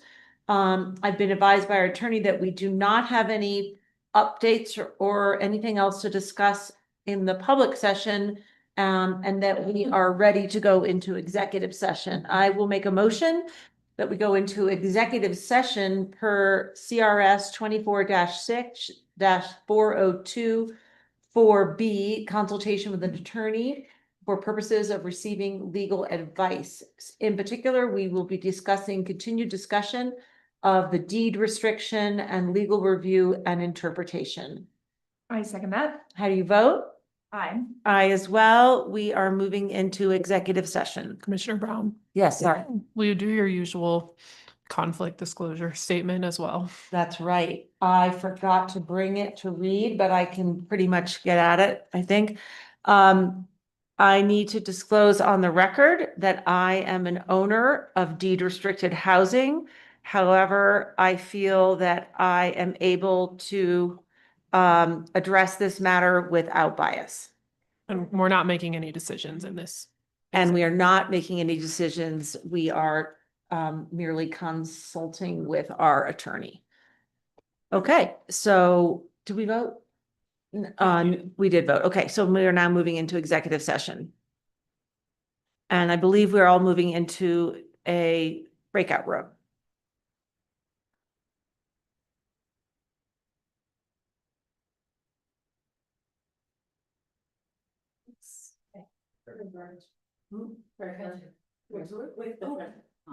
Yeah. We know our last name.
There it is. Now we're live. The time is 2:36. The Board of County Commissioners is now out of executive session. During executive session, we discussed only the item on the agenda. We did not make any decisions. We simply gave staff direction for further work. I believe we have reached the end of this meeting. Do we have a motion to adjourn? So moved? Second, how do you vote? Aye. Aye as well. We are adjourned. Thank you, everybody. See you next week.